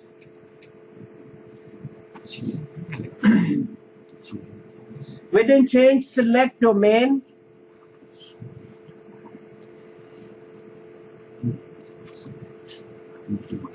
Select domain and type egreen. Type egreen. Just egreen or PRI, doesn't matter. It can be just the first name or the full name. It can be just the first name of your domain or the full name. So in this case, I'm going to type egreen. So all I did, typed egreen. As soon as you type egreen, guys, if it is able to connect to DC, if it is able to connect to domain, then it will ask you username and password. If it is not able to connect, it will give you error message. So here we just typed egreen, and you need to click OK. So when you click OK, it will ask you username and password. It is just saying that you are about to join this to Active Directory. Do you have proper permissions? So do you have admin privileges? Okay. So at this point, it is just asking you username and password that you're about to join a machine to Active Directory. Are you the administrator? So in this case, One more time, I'm gonna do this one more time, and all I need to do is I need to join server 2 to Active Directory. So when you join server 2 to Active Directory, you need to open Server Manager first, and then you need to go to local server. Within local server, go to work group. Within work group, you need to go to change, and within change, just go to domain and just type egreen. Once you type egreen, it will ask you for administrator account. So just type administrator and password. Once you type both, it will take few moments. Now at this point, it is sending requests to this domain to join, and in few moments it will give you that if it is able to join or not able to join. Now egreen, and then here enter administrator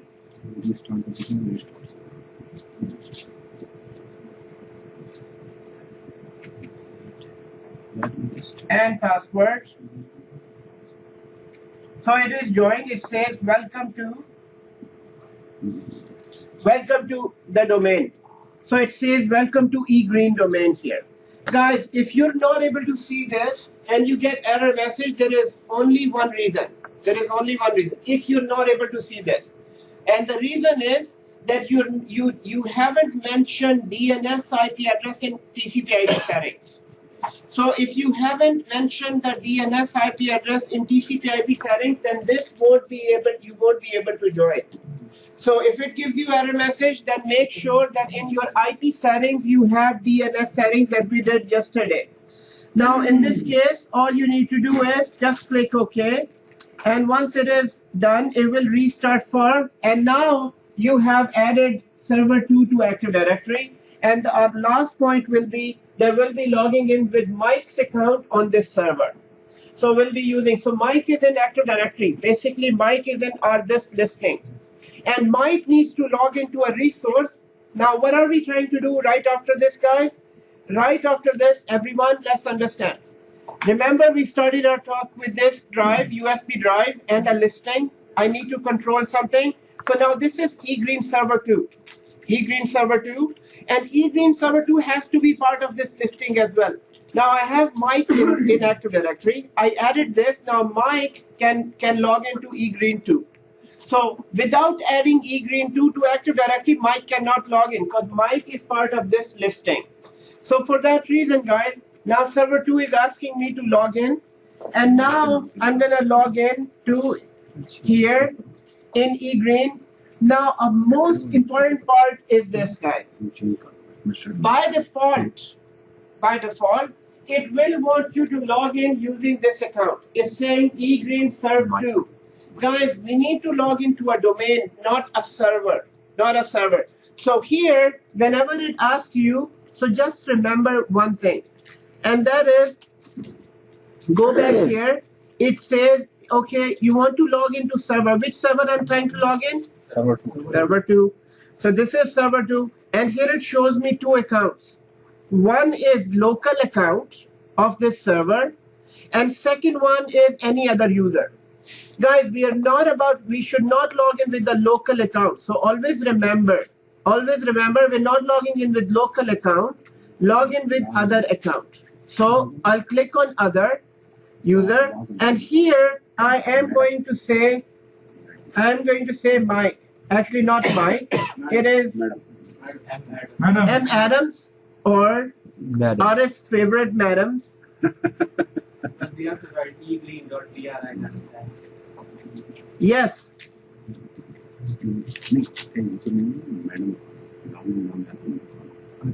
Get your password to people. Password. Get his madam. So here, now the thing that I want to show you is this, guys. As soon as you type a username, here it says sign into this machine, sign into this name. Guys, what is our domain name? Our domain name is egreen. I mean, in other words, for new people, what is my listing name is eGreen, but here it's saying log into eGreen serve 2, meaning it wants me to log into the local listing. I don't want to log into local listing. I need to log into a domain. I need to log into this listing. So for that, it is very important to change this. Now, how to change this? All you need to do, you need to add eGreen name before the username. So right here, all you need to do is you need to write eGreen slash.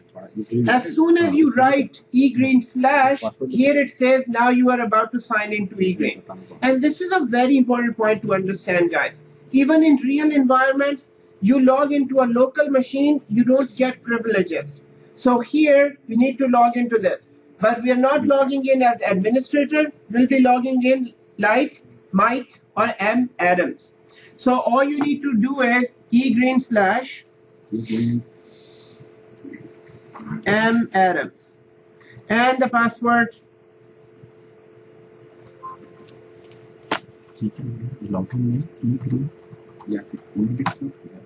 And M Adams logs in. So Mike logs in. So Mike is now logged into this machine. Mike is now logged into this machine here. So just to double check if Mike is logged in, all you need to do is go to start. Go to start, and here it says Mike is logged in. So Mike is logged into this machine. So guys, in this exercise, what we did, we basically created a user account called Mike, and then we logged into the machine using Mike's account. So here we created a server, then we installed Active Directory, and then we created users, and then we joined a machine to Active Directory and log in. So overall my process is, this is what we did. Now, why am I about to write what we did? Because you need to do that in Home Lab. Guys, do we understand the concept of Home Lab? So there is a book lab that is separate. Then there is Home Lab, which is exact copy of what we do in the class. So what I'm doing here in the class, I want you to have two separate servers as home servers, where you do exactly what we are doing in class in those two servers. So this is how it is. We have class servers. This is a class lab with two servers. Then you need to create two more servers for home lab. Two servers home lab. Everything we do in class here, you need to do it in these two servers. And other than this, you need to do book labs. Book lab is just following step-by-step instructions. Now, about the book lab, the main reason I want you to follow the book lab is just to understand how to follow instructions. Now, guys, these book labs has huge detailed instructions. Now, sometimes those details confuse us. Actually, many times it's kind of redundant statements that are confusing students. So, about the book lab, whatever task is given to you, if you can do it on your own by finding some other commands, by finding some other way to do the same thing, it's fine. As long as you can achieve the result, it doesn't matter if you follow instructions or not. But if you don't know how to do it, try to follow instructions. Number one. Number two, if you're stuck anywhere, do not. So I would not recommend going for command lines in the book. So if anything is asking you to do the command line, don't do the command line. Try to follow GUI way of doing it. Because command lines, it is good to know the command lines, guys, but in our line of field, we don't use too many command lines. Especially in the beginning of your career, you won't be using command lines. You might be using command line.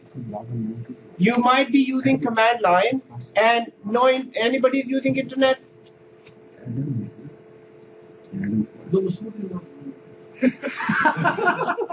Masood, are you using internet? No, he's not.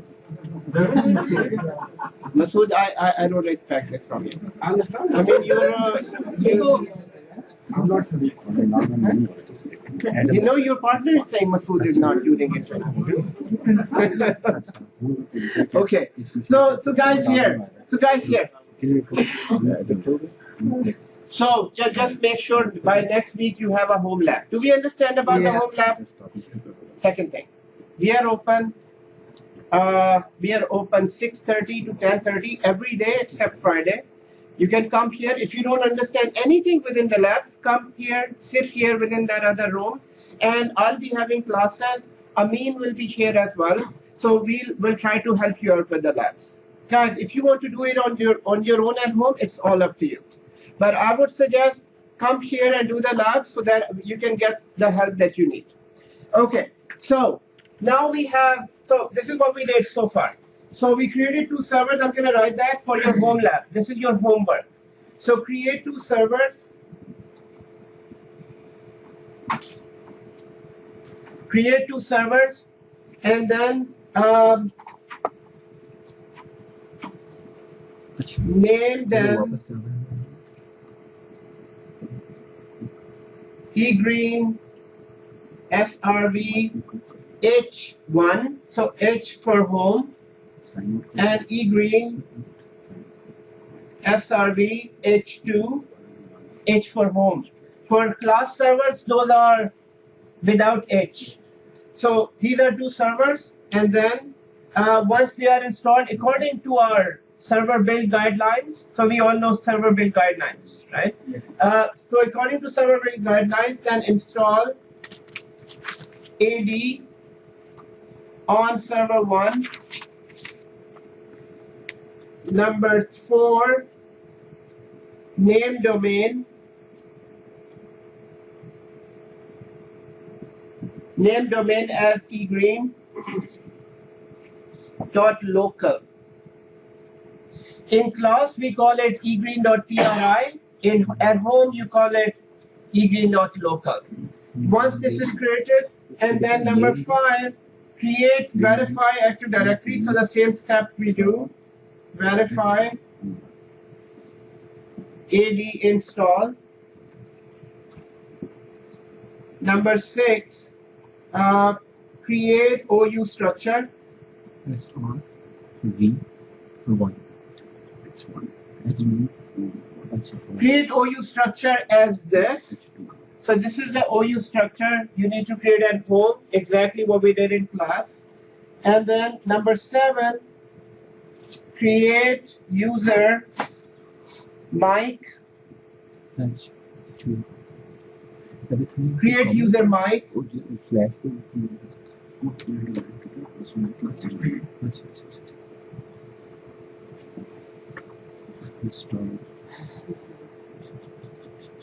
So I'm going to write here, maybe it might not be visible to few of you. Is it? Okay, I'm going to write.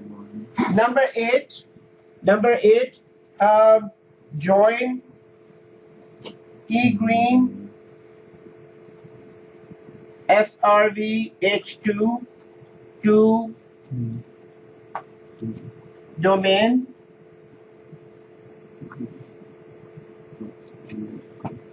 And last step, number 9, log in with mic on eGreen 2.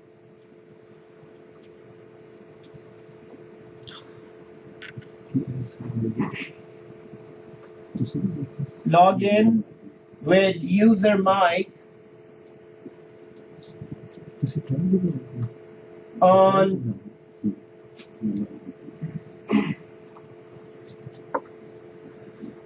eGreen serve H2. eGreen serve H2. Can you please describe again number 9, how actually Mike was logged in? Yes. First you need to join server 2. First you need to join server 2 here, and then just log in with Mike on this machine.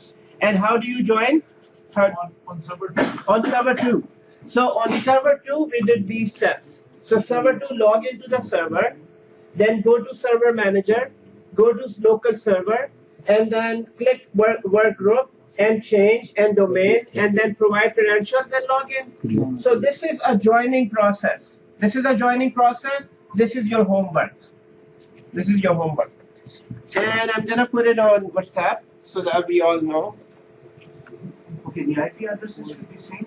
IP address should be same. Exactly the same. Yes. Yes.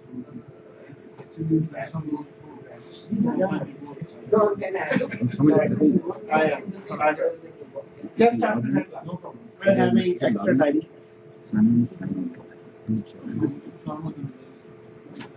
So it's equal to domain.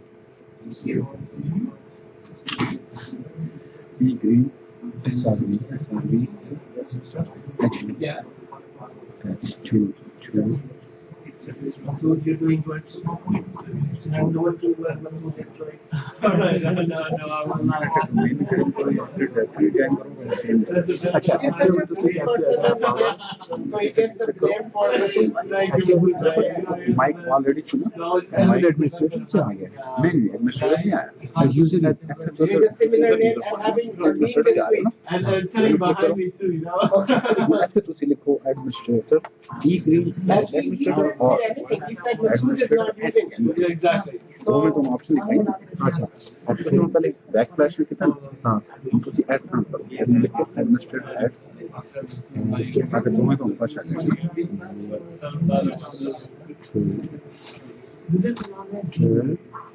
अच्छा कोई gap book से नहीं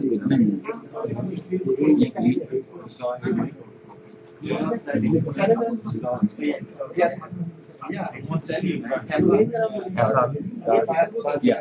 अच्छा dot P R वो थल्ले बता रहे हैं तो सी डोमेन अच्छा इतने सर्वर का नाम है ना तो सी लोकल जो सर्वर तो अच्छा हम तो सी क्यों करना इस डोमेन को password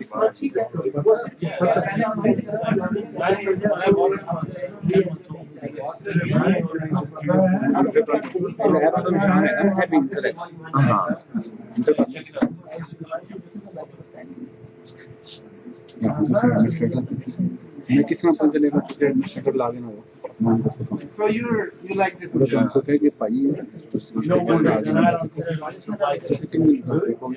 Yeah, I hate that. Click करो सर्वर में विंडोज साइन Yes. इसमें कीता ते वो अच्छे आ जाएगा वो एडमिनिस्ट्रेटर पहले माइक आ जाए तो हमको कहे कि माइक के नाम पे एडमिनिस्ट्रेटर करो लिखी करोगे माइक के नाम माइक नो असली नो साइन आउट अच्छा इसमें साइन आउट क्योंकि एक कंप्यूटर पे दो यूजर पे साइन इन नहीं होता एडमिनिस्ट्रेटर लगे साइन इन है वो साइन इन नोट आके तो माइक को इंटर कर माइक साइन इन क्लिक करोगे ना अच्छा राइट क्लिक करो एंटर करो एंटर चले लिखे sign out sign out sign out किया वहां पर जाओ फिर माइक में कुछ साइन इन माइक नो अच्छे हम बता रहे एडमिनिस्ट्रेटर ना जो लास्ट ते वो ऐसी ते हुन थे ਅਸੀਂ ਜਾਵਾਂਗੇ ਕਿ ਐਸ ਦੇ ਐਡਮ हाँ वो सी मैडम अच्छा मैसेज पाया अच्छा तो जो लॉग ऑन नहीं लिखा देता ना हाँ वो याद आता है मैडम अच्छा तो डोमेन नेम में लिखोगे ई ग्रीन पी आर आई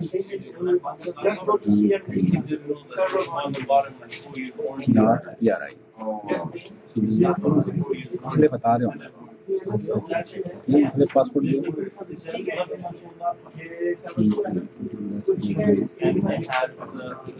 पासपोर्ट वन की पासपोर्ट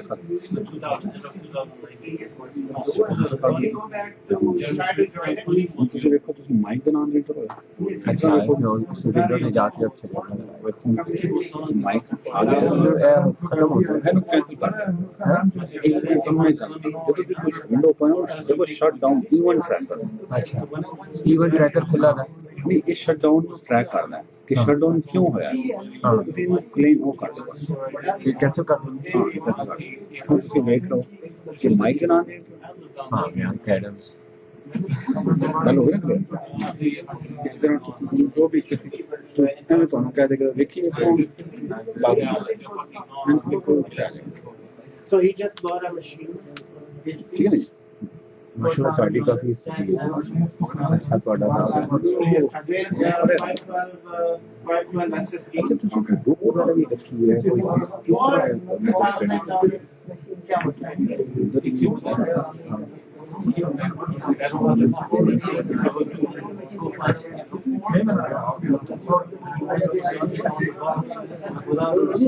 छोटी छोटी बनाइए कोई लंबी अब हो जाना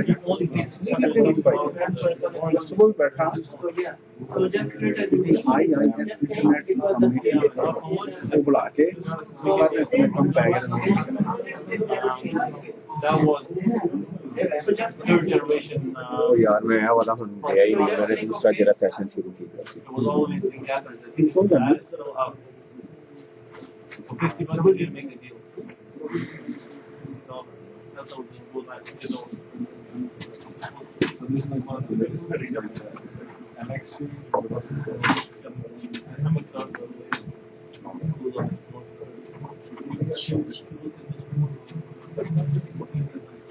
कल की वो जो रहा है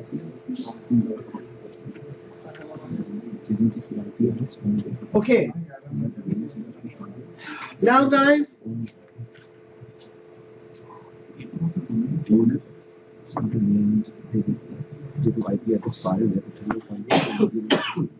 Question. yes, On server, firewall for domain should be off or on? on server, all the time? on server, Yeah, like, firewall on domain, always off. off. Yes. Even if it is on, just switch it off. In real For environment, domain you keep it on? For everything. Off? Yes. If we have third party firewall, Yes. We do have third-party firewalls. why don't we use Windows? It's not very advanced. It's not very advanced. It does not have those advanced features. So all of the companies are using third-party What are the few firewalls. examples of firewall? There is a full chapter on this. We'll go into that. Don't worry about that for now.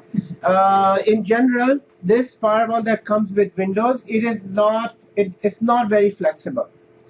So in third-party firewalls, we can create exceptions. We can go into more details, more depths, and we can have more set of permissions. So just say for that. Not a 360 like those kinds Yes, of yes, Semantic, Norton, McAfee, so all these types of Are firewalls. there special types of antiviruses too for servers or no? No, the same type. Semantic, McAfee, and all these. They have, although those are server versions, those are not client versions. Okay, guys, now I am going on to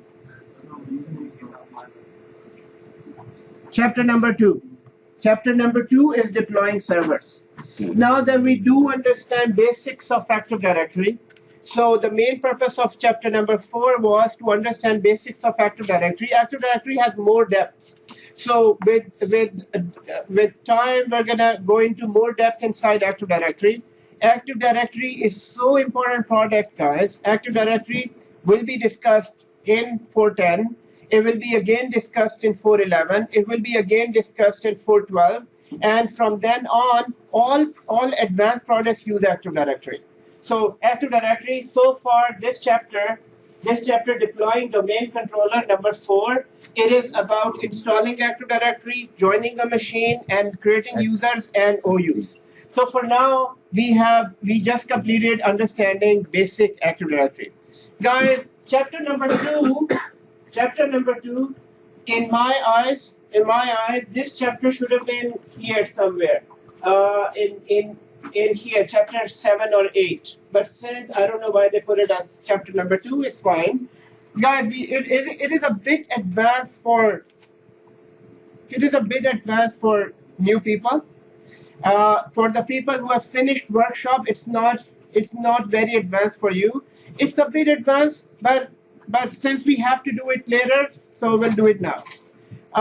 Now, what are we doing? This is deploying servers. This chapter is about deploying servers. So this is chapter number 2.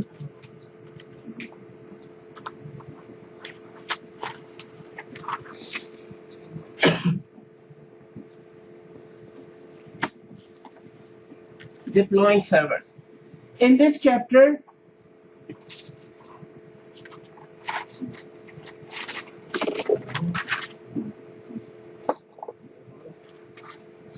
guys, in this chapter there are 4 lessons. In this chapter, there are 4 lessons. Lesson number 1 about installation options. Lesson number 2 about preparing the build lab. Lesson number 3, building images and deploying images. Now, first 2 lessons we have already seen, we have already done. So first 2 lessons are not that difficult, which is installation options and building lab. So first 2 options. One option, lesson number 1 is about installation options. Basically, lesson number 1 just talks about how do you install servers and what option do you get when you're installing a server.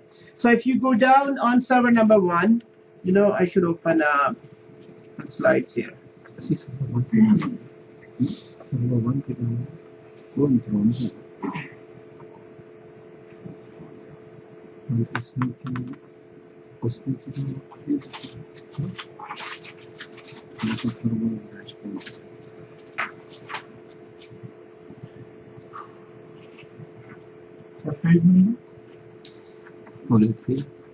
It is 44. 44. So basically, this lesson talks about installation options. Then after that, it will ask you to create the lab. Then it will ask you to build the lab. Guys, so what I'm going to explain here, how to build servers, what is the deployment of servers. So it won't be word by word with this lesson. This is for your own read. You can, if you have time, just go through the lesson. But what I want you to remember, guys, what I want you to remember, everything that I'm going to write here on this whiteboard. Now, this whiteboard, what I'm going to explain and write, what we need to understand, it is very close to the real environment. Okay, so first of all, starting with chapter number 2, which is deploying servers. Now, deploying servers, when we deploy servers, deploy is another word for installing servers. Deploy servers. It can be done in 2 different ways. One is manual installation.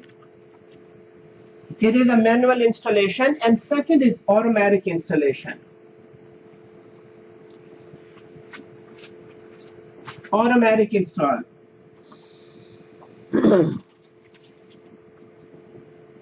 Now, automatic installation is interesting. It is very beneficial for your complete environment. Why? Because you can automatically, manually, guys, manually you can install servers one by one. So maybe I can install one server here in this machine, and the second server, third server. It is basically a slow process. But automatic installation, guys, in automatic installation, I can, with one click, I can install 20 servers at the same time, maybe 200 servers at the same time. So that is automatic installation. Now, this chapter, first 2 lessons are about manual installation, and next 2 chapters is about automatic installation. So here, so manual installation first. We have seen manual installation. Guys, manual installation is known as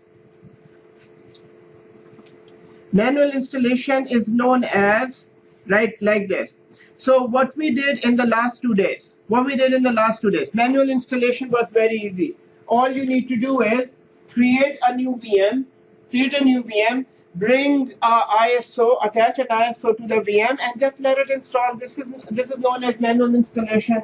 Now, but here, since this chapter is about installing, I am going to divide it into 2.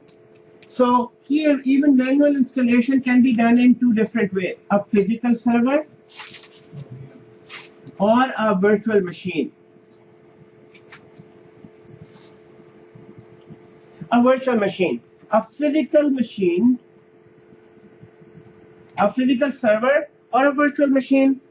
In both cases, here, what you need to do, you need to buy a new server. So here, you need to buy new server,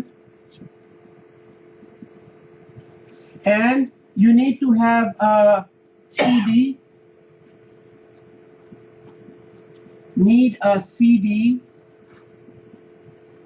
for server 2012 R2. Is this understandable? It's really easy to understand. Yeah. So you need to have a physical server. You need to buy a new server. In our case, we're going to buy which server? IBM 3650. So this is IBM X3650. IBM X3650, guys. IBM X3650. I'll give you 1 minute to Google this server and look into the images and try to find the specs of this server. What are the specs? How many CPUs are there? How much RAM is there? And just Google it quickly. Cisco. So Google and find IBM 3650 M5. Google.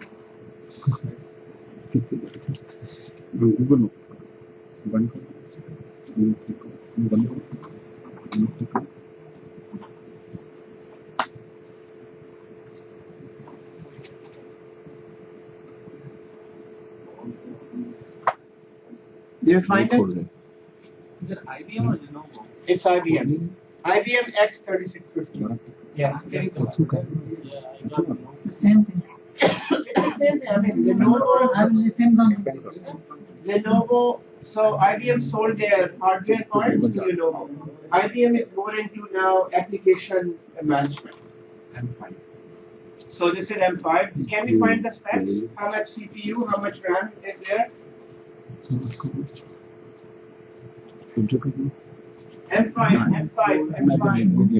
IBM X36. Can we find the specs? X36 50 M5. M5.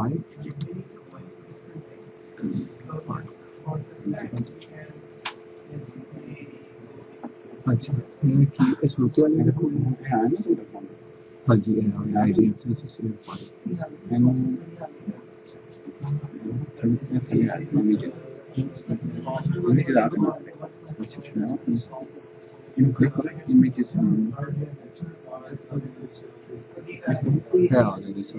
Guys, with this, I just want you to get an experience, that exposure to how do we get these servers and where do we get them. So so everything starts with analysis.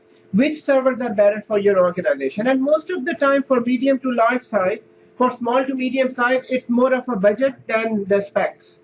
So how much budget they have. Now this server is around $5,000 if you buy new. If you buy a second hand, it might be maybe $1,000, $800 or $700 something.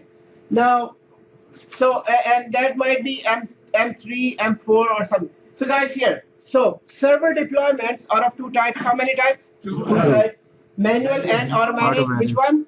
Manual and automatic. And then next one, manual installation is of two types. It is physical server or virtual server. In physical server, guys, you need everything physical. So server needs to be there, number one. Number two, you do need a CD that you can get it from either Microsoft or you can get it from Staples. You can get it from Soft Choice. There is another company. And when you have this, all you need to do is get the server. Once you have a server, you have a CD now. Insert the CD inside the server, restart the server. So that's what you do. So here, this is your 2012 R2, and this is your X3650. And then once it is server starts, it completes the installation. It would ask you those simple questions. What language do you want to have for this? What type of server 2012 do you need? So standard GUI 2012. And then in about 30 minutes or so, installation is done. Start. Guys, this is one type of deployment. So if somebody asks you, have you ever deployed any server? This is how deployment is done. Yes. So for deployment of the server, let's say that decision which physical server and what operating system, is it on system admin or that will be System admin. We being system admin, they will be a deciding factor. Exactly. Yes. It's your decision. As a system admin, because guys, you know how much, how powerful server do you need. We know how much powerful server do we need, and based on, let's say, for now, I just need a server, and that depends on what role goes onto the server. For example, it's just an Active Directory server. Even Active Directory server, you need a powerful server. Let's say it is a VMware server. Let's say it's a Citrix server. So whatever server, we know what specs do we need. Okay. So here, physical server, you need to buy a new server. Then you need to get a CD, insert the CD inside the server, start the server, done. Guys, it's a almost similar process in VM, and VM is exactly like this. All you need, first of all, in virtualization, you need to create a VM.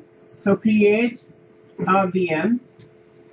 So here we were buying a new server. Here we are creating a new server. So we create a new VM. So you go here and you just create a new VM. And then what it does, it asks us these questions: what type of server do you want to make? So here, right here, we go to typical, just like we created all other VMs. But guys, the very next question this is asking, right here, it's saying that where is your ISO? Where are the installation files? So here, remember, in physical server, we do need a CD. In virtual environments, we need a ISO. So we need, so here we're gonna say need a ISO. Now, what is ISO? Guys, ISO is just an image of CD. So in real environment, you would get a CD. In virtual environment, you get a you get a ISO. Nowadays, ISOs are all readily available. You don't need to convert. Let's say if they are not available and you have a CD. So you have a CD in this. So here, if I go to Windows Server 2012 R2, 2012 R2, and here you do have these CDs here.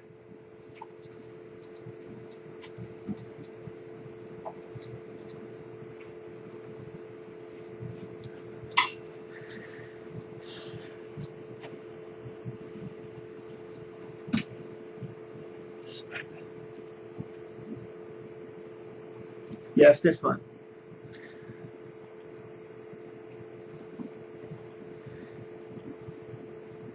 Now, if you get a CD for 2012 data center, so guys, remember this. This is just a software. This is just a software. In order to get activation license, you still need Microsoft approval.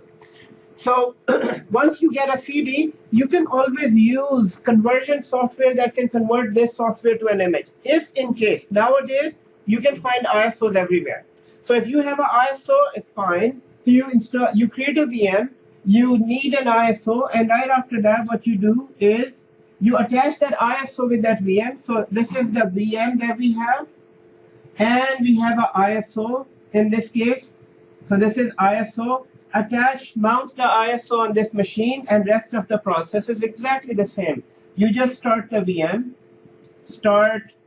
and VM stands for virtual machine. So VM, you start the VM, and in about 30 minutes or so, depending on how fast your machine is, maybe 15 minutes, 20 minutes, your complete installation is done.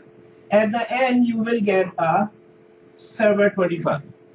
So installation, this is again type of a deployment, but in both cases, this is manually deployment. You're installing one server at a time, and in virtual machine you can start multiple installation, but still they're not being done automatically. Yes. In physical, we looked into the description of the physical server, like it's IBM 650 something. Yes. In virtual, will it consider whatever actual machine? Exactly. So, exactly. Wherever we are installing, it's a virtual copy of that machine. It's a virtual copy of that machine. Exactly, yes. In virtual machine, so guys, the question here is, question is very important. And that question is,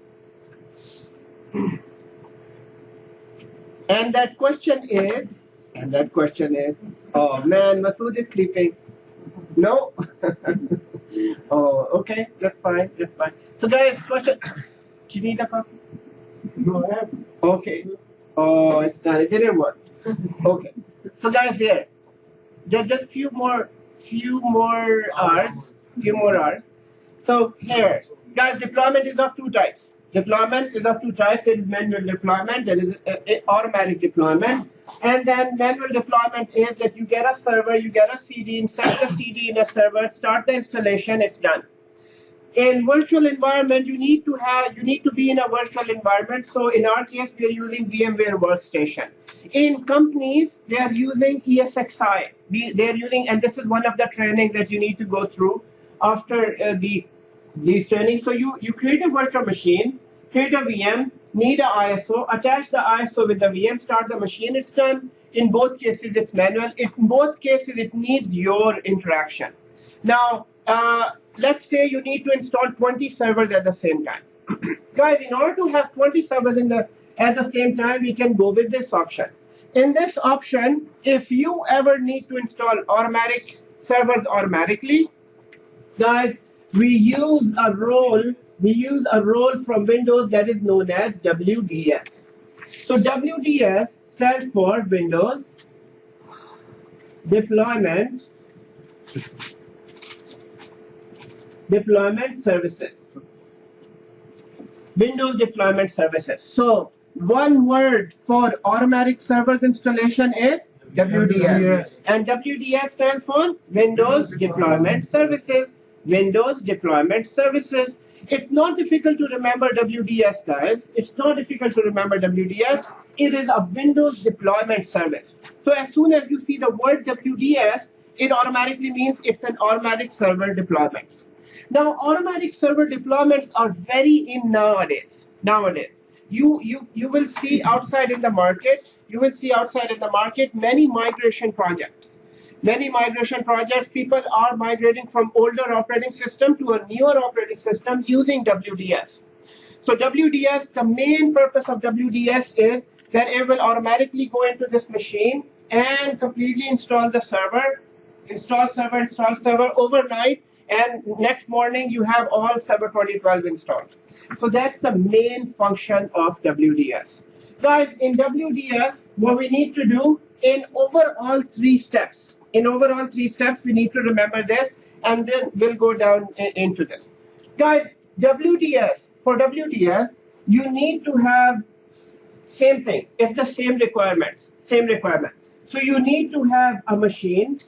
You need to have, so requirement number 1, you need to have a server, a physical server or virtual server, doesn't matter. So physical or virtual, it doesn't matter. Any type of server. Number 1, you need to have a server first. Secondly, you need to have a CD or ISO, doesn't matter. You can have a CD or ISO. In both cases, your WDS can use them. Once you have these,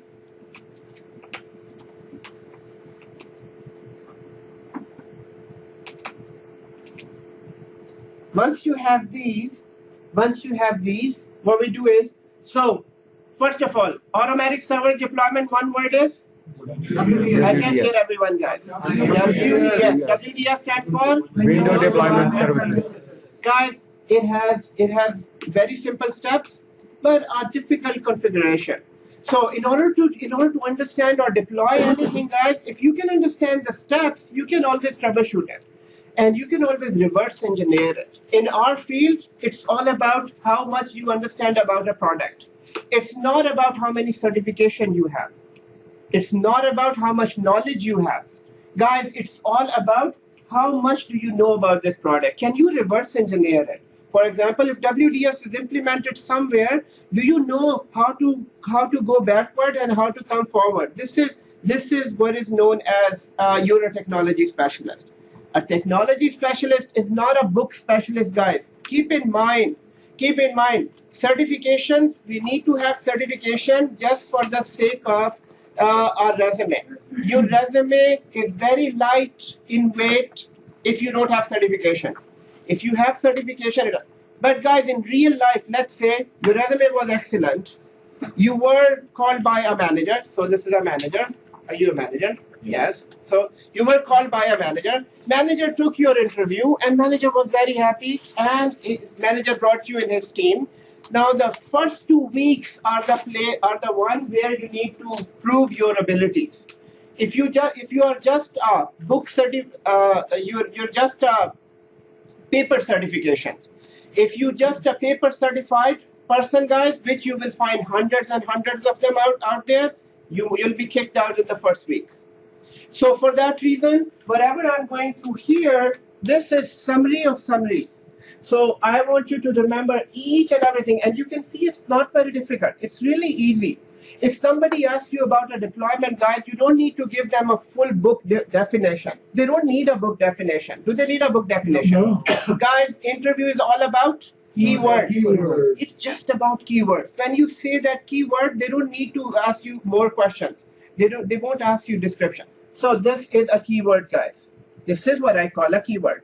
If somebody asks you about deployments, what do you know about Windows deployment? Okay, Windows deployment, yes, I'm aware of. It is of two types. It can be done manually. It can be done automatically. And in manually, it can be done on physical machines. It can be done on virtual machines. If it is done on physical machines, you need to have a server, a CD, attach the CD with the server, and start the installation done. And if it is manually, you need to create a VM, get a ISO, attach the ISO with the VM, and start the installation. It's done. Guys, in these few steps, actually, you told the manager that how much do you know about these products. If they need more details, then you can give them more details. Okay, what is the more detail? What type of servers have you installed? Yes, I've installed Server 2012 Standard Edition, and I know about data center.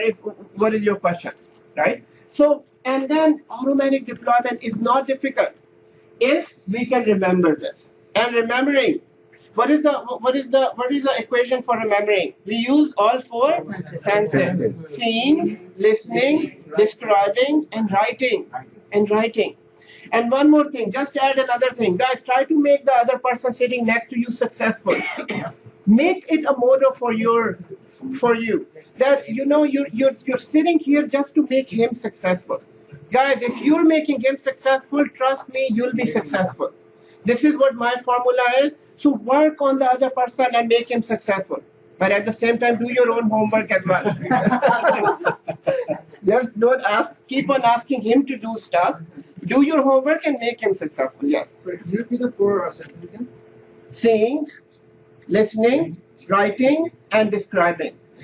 Guys, describing, when you teach it to others, you master it. This is a known formula, theory, that when you teach it, you master it. So for that reason, guys, group studies are important. If you're able to do group studies, it's fine. So again, one more time. Since it is an important topic, WDS goes us to SCCM level. SCCM uses WDS. So this is your very first step in automatic deployment. So for that reason, I want to use this 1 hour, and I want you to remember these things. Is it difficult to remember these few things? If you're not using internet, if you're not outside this room, if you're here in this class, guys, I can inshallah guarantee you that once we are done, you will be having 80% of this knowledge. And then at one time, just during the week, just explain it to others. Just teach it to others. And then you will be having it for a longer time. So one more time, deployment, chapter number 2, is not only important for this 410 training, but it is important for our career. Because deployments are done in all environments and automatic. Now is the age of automatic. Nobody has time, guys. Just like all of us have no time. Do we have time? No. We have no time to write our notes. We have no time to type the notes and send it to me. I mean, you don't have time for the money that you're spending here, let alone the other things, other important stuff. So, guys, here, please keep on sending me the notes. So whatever notes you're writing, please type them and send it to me. This will help you. So here, deployment. 2 types. One more time. Just one more time. So it is deployment, deploying servers is of 2 types. One is manual, second is automatic. And then manual is of 2 types. First one is physical and virtual. Physical is buy new server, buy a CD, attach a CD to a server, start the server, 30 minutes done. Same thing, create a VM, get an ISO, attach the ISO with the VM, and done. We did this. We did it a few times now. Now in automatic deployment, we need to fill up some gaps in this. So here, in automatically, you need to have this service number one. Now, what is a gap? The gap, I'm going to show you now. What is the gap? And then we'll fix it. But before going there, automatic installation, you do need WDS, but you cannot work with WDS without server 2012. So you need to have a server first. So you have a server, then you install a role called WDS, and WDS stands for Windows Deployment Services.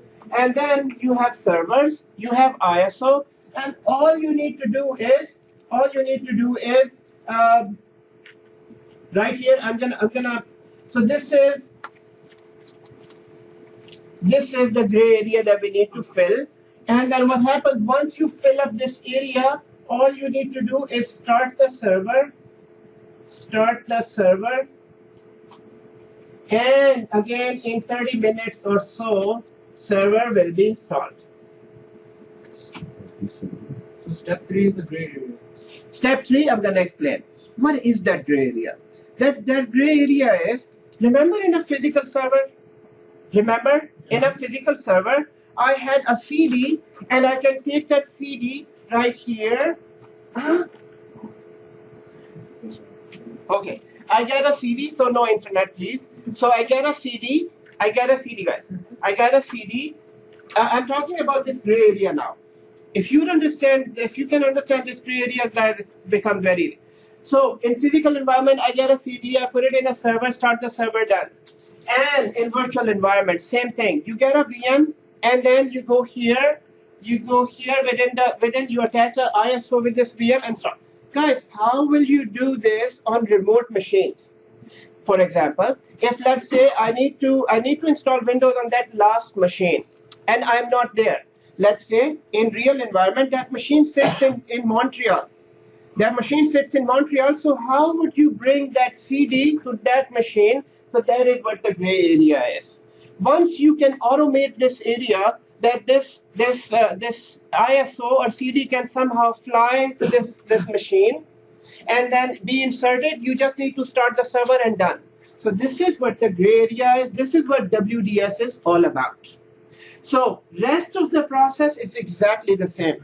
You need to have WDS, you need to have server, you need to have a CD, and then somehow automatically bring this ISO to this machine, and this machine takes the ISO, machine is started, and it's done. Now, there is one problem. So the problem number one, how would you get this ISO to this machine? Number one. And number two is that how would you let this machine know to get the ISO? Because this is a machine, it doesn't have a brain of itself.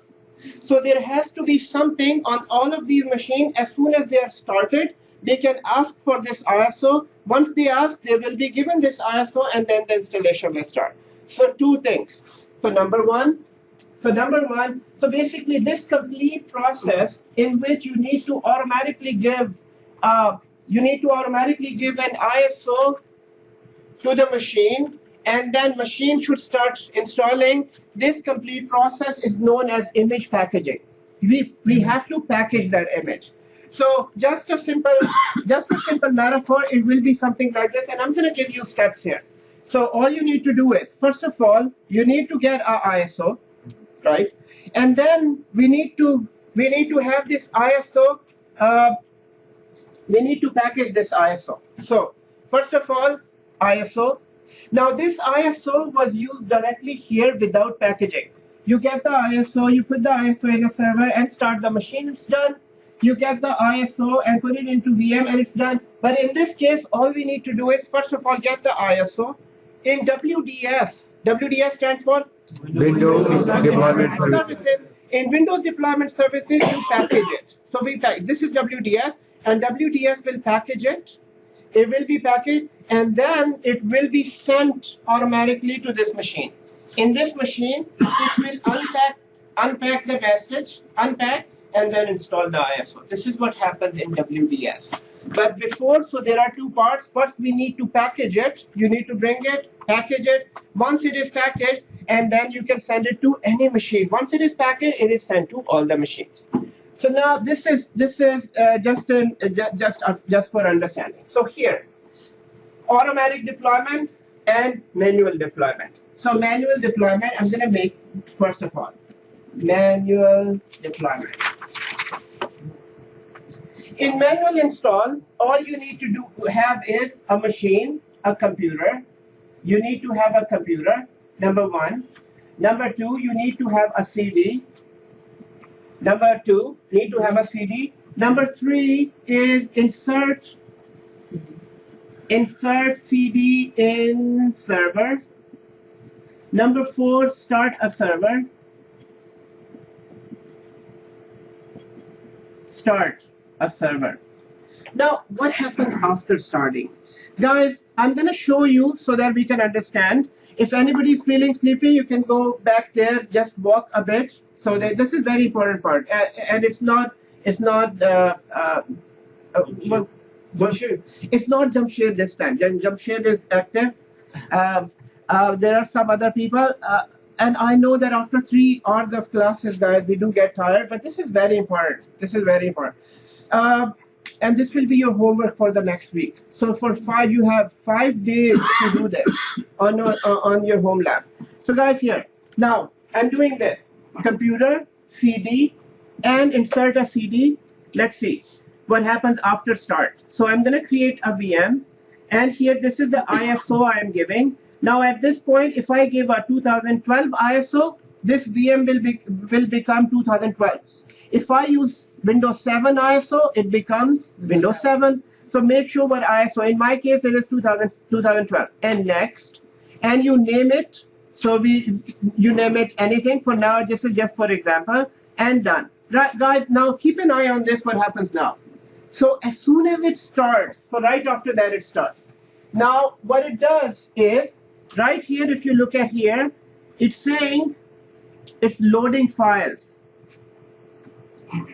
So it is loading. What it does, it loads install files. So at this point, it is loading the file. Where is it loading from? From the CD. So the same CD that I gave, it is loading those files.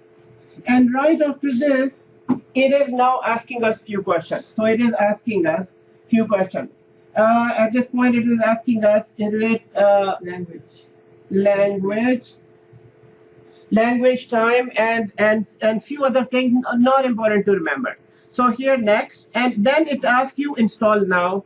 So it says install now, and when it is installing, now the setup is installing. So I'm going to go here. Setup starts. Actually, I'm going to move here. Setup starts.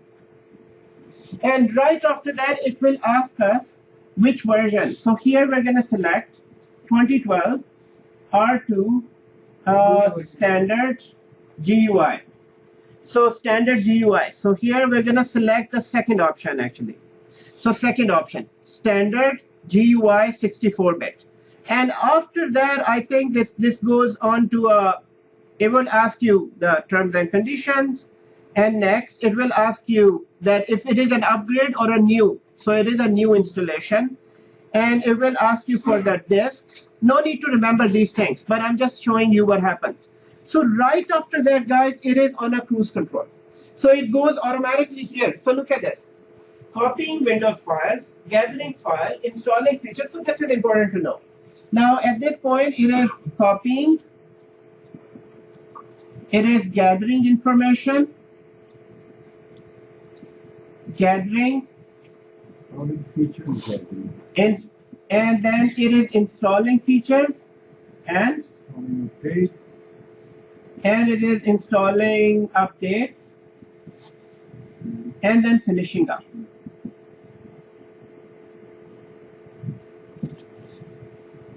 So this is, and after that, it is all done. After that, once this is done, you will get a installed files. Installed W2K12. Guys, in order to do automatic deployment, or in order to understand it from really root level, we need to understand these steps here. Now, these steps are very simple. In order to just go through this, you have a computer or a VM, so it could be a VM as well, or you have a CD or a ISO. It could be ISO as well. So you have a computer or a VM, you have a CD or ISO, you inserted it, you started it, it loads the file, asks you for this, and then start. and then it does this stuff. It does this stuff. Guys, in automatic installation, now let's see how is it done in automatic installation. In automatic installation, so here, automatic install. In automatic install, we do know a machine, VMs or VMs or many VMs, because automatically you'll be doing it on many machines. VM, one machine or maybe 100 machines. Now you need to have a CD, so you need to have a CD or a ISO. In both cases, you need to have a CD or ISO. Now, right after this, this is the area where we need to work on. Then how to insert this on these machines. So this is where we need. Guys, in order to automatically insert this, this is a two-step process. In order to automatically insert CD into these VMs in automatic, because obviously we are not in front of these machines. Is this understandable? Yeah. That we are not there. I'm not there on those at that thing. So guys, this is done through a process called PXE, P-X-E. This is done through a process called PXE. So here, this gray area is about setting up PXE. So this is first part. PXE stands for pre-execution environment. So this stands for pre-execution environment. Pre-execution.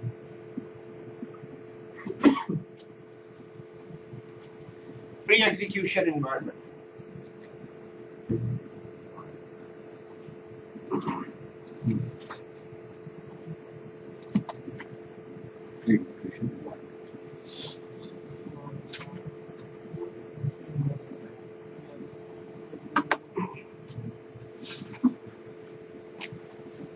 So guys, PXE stands for pre-execution environment. So this is pre-execution environment. Now, pre-execution environment need to be set up in two different places. Pre-execution environment. Now, first of all, this is, so here you see on this machine, it did all these steps.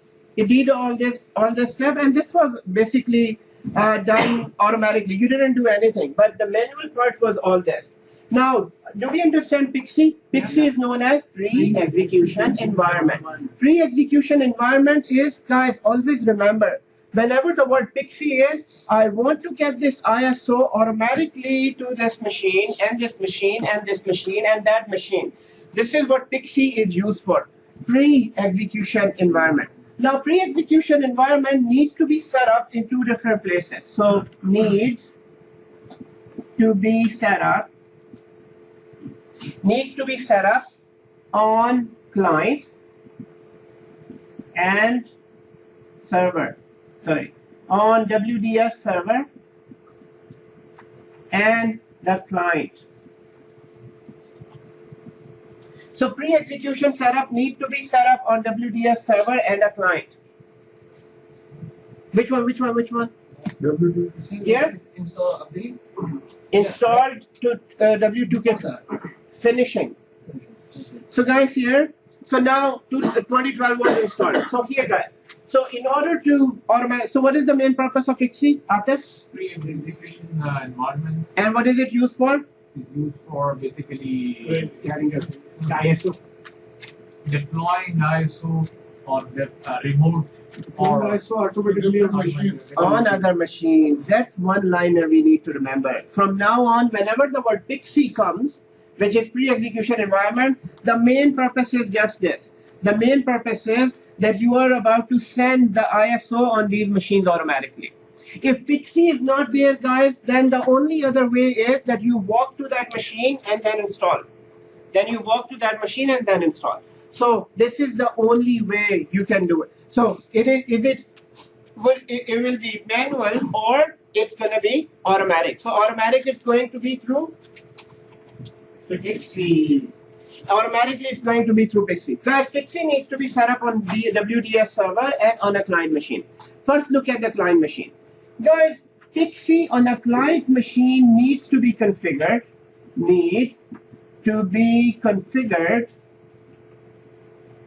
just by enable network boot. Enable network boot. So all you need to do on the client machine, make sure that machine starts from the network. So for now, all of these machines automatically start by looking at 3 or 4 different places. Guys, we have all of these laptops. So first of all, the word boot. Do we know the word boot? Yes, we are all wearing boots. So what is the technical meaning?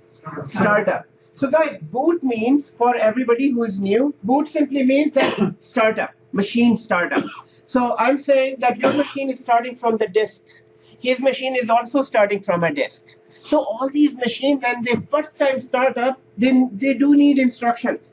Guys, these all machines, it's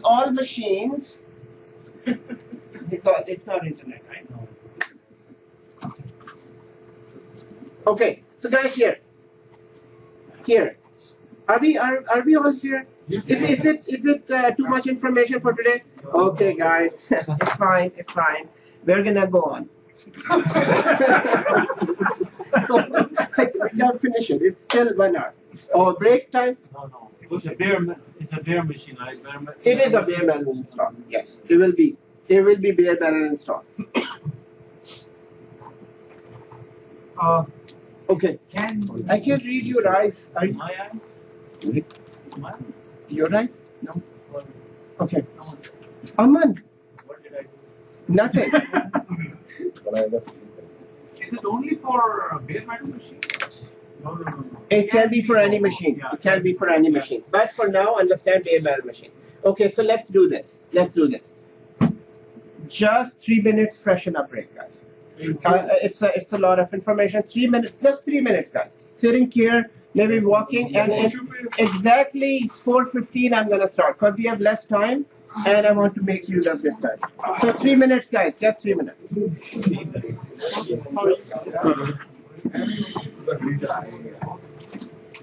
So you'll be.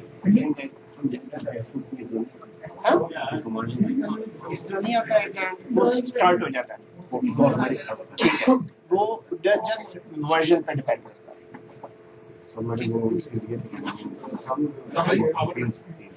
कोई बात नहीं doesn't matter later on you can set up the username and password it's just a reference of version अगर आपको चाहिए तो मैं दे देता हूँ network boot. ये क्लाइंट पे लिखा हुआ है आपने needs to configure and comma enable network boot. Network boot.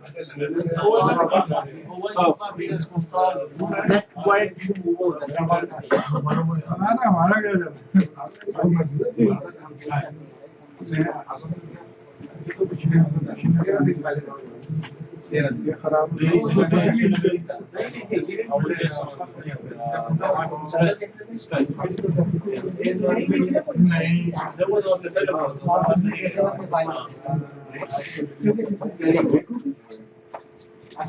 So you need a book. Yeah, that is the book. Yeah, that's the book. You need to find that. Just copy that. Just copy that.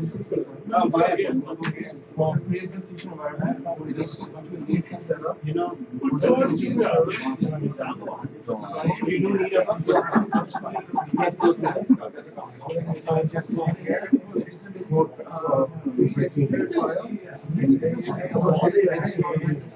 Yes, it's not even.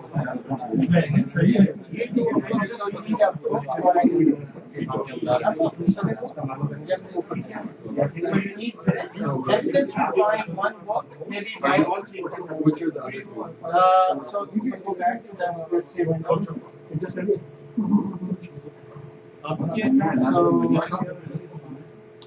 So Yes. So this is 411, 410. You need to buy 411 and 412. So the training guides for 410, 411. can you get them like pay you or You know what? Because I won't be able to have being always moving. okay. So I mean, you're already there. Okay. You can just Okay, I can do it too, like no problem. because then you can see it. Okay. I can do everything. Okay, The so tracking okay, I'll number. get 410, 410, 411, 412. and then so what's the deadline for? Oh, for the exam deadline is 3 weeks from now. But for that, you don't need a book. For exam, you need a question and answer. Yeah, are you going to provide them? Yes, we are going to provide that. Everybody's using those. There is a software called VCE. Okay. And with that software, there are about, in 410, how many questions are there? 470 questions. 470? Yes.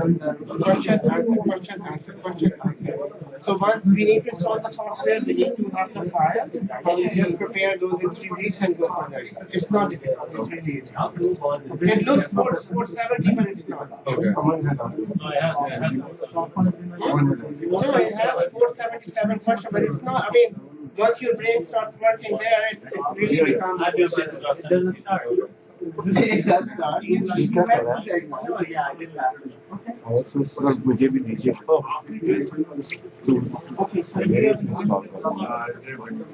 have to bring it next time, and then you can copy it from these guys. Okay, the Question and the software. Okay, guys, let's start. Time's up.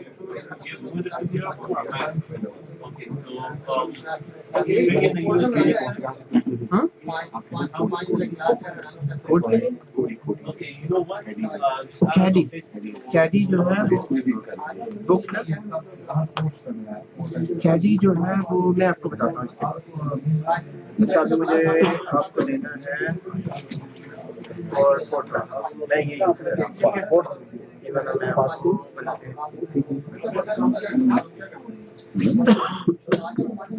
मेरे को वैसे Kennedy अच्छा इसमें क्या है ये आपकी तो नहीं है ये आपकी है इसका कोई नाम नहीं है तो ये आपकी किसी को लाना होगा लाके कर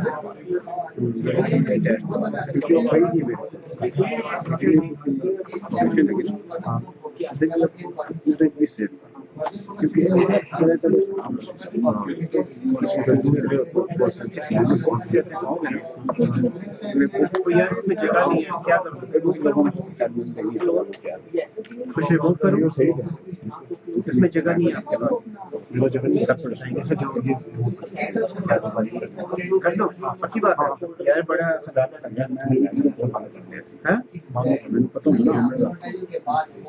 अच्छा है आप पक्की बात यार लेकिन इसने नहीं किया अभी कुछ और चाहिए यार ये आदमी और आदमी ये खुदाना लग रहा है ओह अच्छा इसमें आइस भी है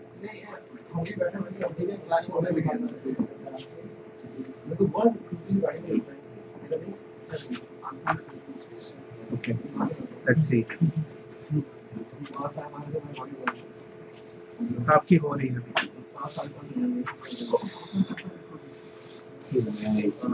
हाँ हाँ बताएं जो है इसमें डायरेक्ट सारे के सारे सेट हो रहे हैं उसको पूरा पोस्टराइज करना हाँ बिल्कुल कर लेंगे अभी कर लेंगे क्योंकि वो मतलब ठीक है आधे से ज़्यादा वो सी ड्राइव है ठीक है देख लें यार ये देखें अभी भी नहीं है जगह कर दी हाँ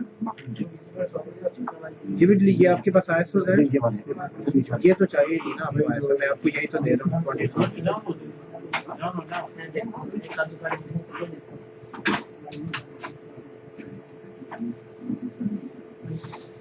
चले okay so guys this is what we are doing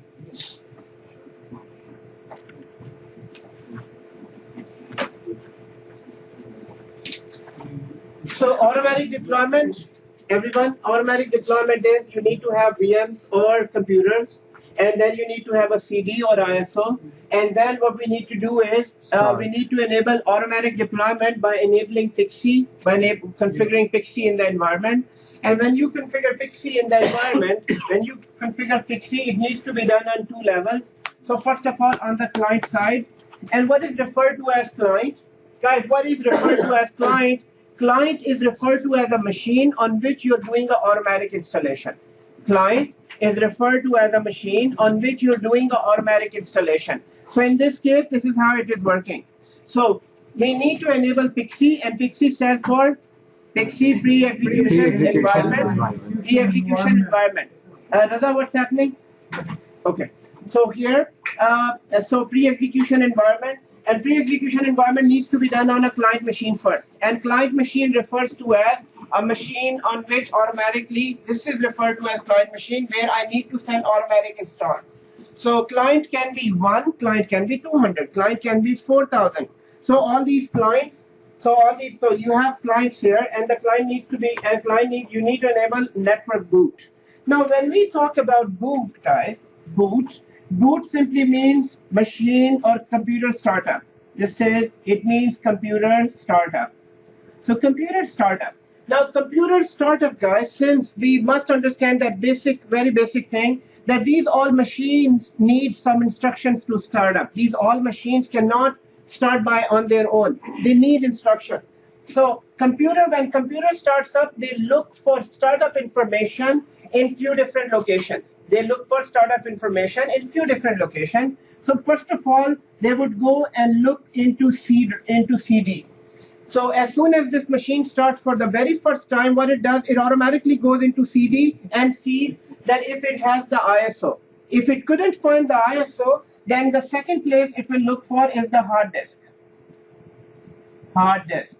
So there is a disk on the computer. So right now, at the moment, all these machines that are starting up, they're starting up from the hard drive, because we have Windows 8 or Windows 7 or Windows 10 on hard drive. Let's say if they don't have it here, guys, their next option will be they will be looking for on USB. Nowadays, you have a USB option as well. So they can look into USB. Nowadays, I can start my machine by having operating system on a USB, and they can start up from there. And if it is not there, then automatically it goes on to a network card. Then it automatically, so it goes to a CD to look for startup information. Your computer goes to a hard disk, which is most of the time it will start from. And then if it is not there, then USB, and then last is from the network. Guys, when it goes to the network, in network it simply means your computer is saying, I need an operating system. But by boot process, it simply means that your computer is saying, I need an operating system. So first of all, if it couldn't find it in CD, but do you think of any reason why would it find anything on CD?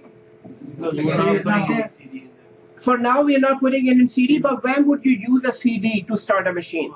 When you need to install Windows on that machine. Remember here, you bought a new server and you needed a CD in this. So as soon as this server started, it looked into the CD and then did the installation. So for a new machine, you always start from a CD. For a new machine, you always boot. So I'm not going to use the word start anymore. I'm going to just say it is a boot. So whenever you have a new machine, it always boots from a CD. Now, once it is installed, then it always starts from a hard drive. So at the moment, all these machines are starting from a hard drive. They're all starting from a hard drive. They're all starting from a hard drive, guys.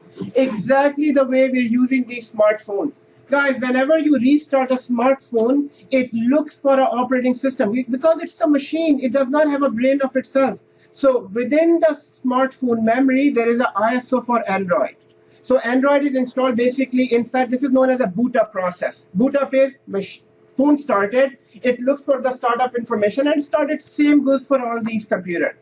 But these computers, so this smartphone might not be able to start from a CD. It cannot. It doesn't have the option. It might not be able to start from a USB. It doesn't have the option. The only way it starts from is from the memory inside. So basically the disk inside. It has a disk inside. Guys, computer can start from 4 different locations. It can start from a CD. It can start from a hard drive. It can start from a USB. It can start from a network card. Now, guys, comes the Pixie part. When the computer starts from a network card, that is known as Pixie boot. That is known as a Pixie boot. It means computer is doing a Pixie boot. When the computer starts from a CD, it is not known as Pixie boot. When computer starts from a hard disk, it is not known as a Pixie boot. When computer starts from a USB, it is not considered as a Pixie boot, although some advanced techniques now would let you start a computer from a USB being a Pixie boot. But at the moment, just remember that Pixie boot is always referred to as when the computer starts from a network card. And NIC stands for Network Interface Card. This is known as Network Interface Card.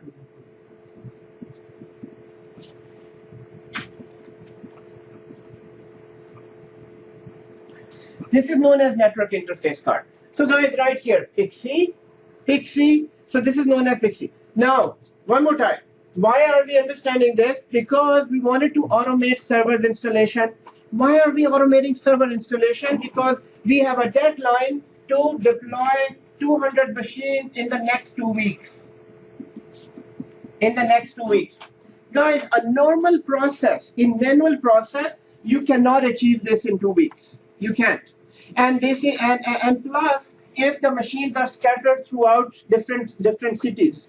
So let's say 200 machines you need to do. The 10 machines are sitting in Toronto, and 20 machines are sitting in Brampton, and then 30 machines are sitting in Mississauga, and there are 40 machines sitting in Montreal, and there are 50 machines sitting in Vancouver. Guys, it's not even possible to do that in 2 weeks.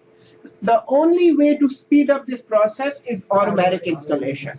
In order to do automatic installation, you need to prepare your environment for Pixie, your network. We haven't started on server yet. We are just starting our machine, or we are making these machines ready to understand Pixie boot.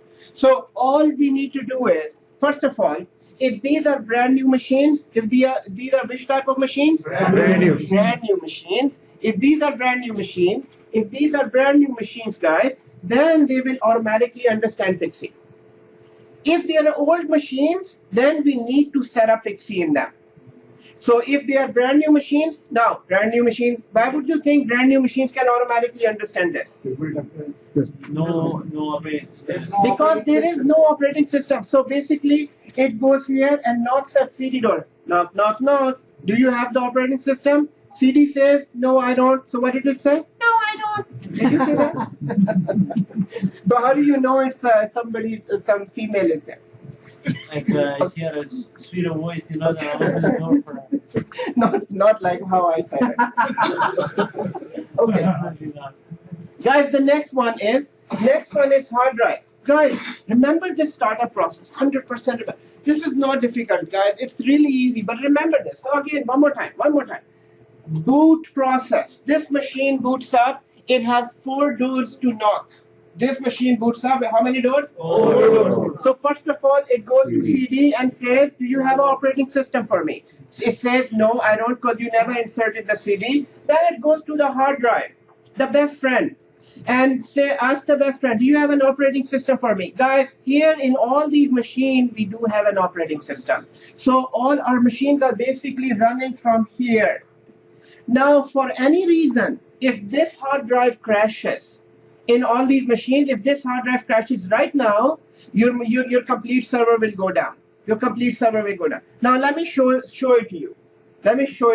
So guys, this server is installed, right? This server is installed. Do we see that this server is installed? This is installed. Okay. So now if I go and restart this machine, let's say restart this machine. I'm restarting this server. Guys, as soon as any machine restart, at this point, it is now knocking at all of the doors. It's saying CD, and it immediately found that on disk, it has the operating system. Don't forget that it went here, and it couldn't find the operating system, so it went here, and now starting up.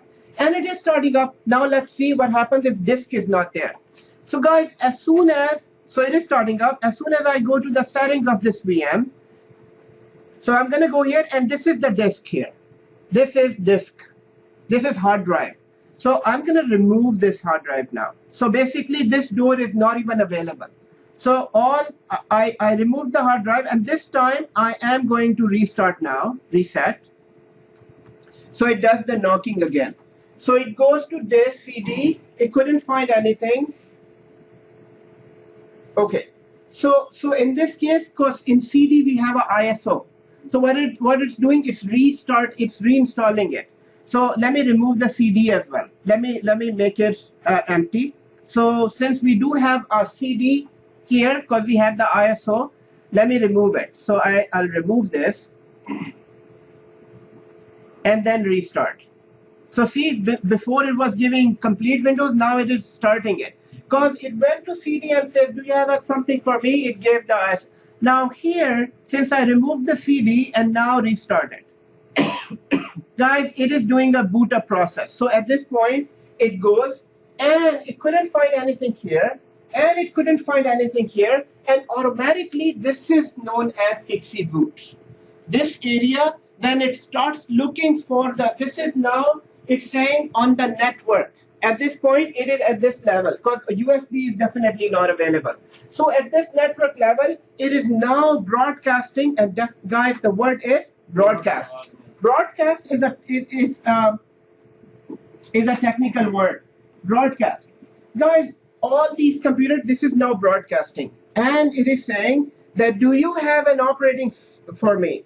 In other words, it says, anybody can help me with the operating system. It is doing a broadcast. And at this point, it says Pixie, existing Pixie ROM, and operating system not found. So basically, it was a Pixie call, but nobody responded back. Now, who can respond back? Only the WDS server if it is set up. So if this server would have been set up here, at this point, this server would have replied back, and it is ready to accept the image. Why do we need to know this detail? Because to troubleshoot the complete process. Because sometimes your WDS is ready, but this machine is not over the network. So one more time, guys. One more time. Remember, I just restarted this machine. This machine had a perfect operating system. So as soon as this machine starts, it was booting up from the disk, then we removed the disk. And then next time it was booting up from the CD, we removed the CD. And now it is going to directly onto the network using network card. So it goes using network, it goes to the network card, and it shouts the same message. Anyone has an operating system for me? So here, since nobody replied back, it gives you error message. So guys, this automatic installation, you must have Pixie in the environment. Pixie is done on two different places. Pixie is done on client side. It is done on server side. It is done on client side. It is server side. On a client side, one word to remember, Pixie on a client side is a network boot. Network boot. Whenever your computer goes onto the network and starts looking for operating system, this is known as it's doing a Pixie call. It is doing a Pixie call. So that is called a Pixie call. So Pixie means that it is trying to boot over the network. So now, yes, question? It has already has operating system. So in that case, yes. So this is the next thing.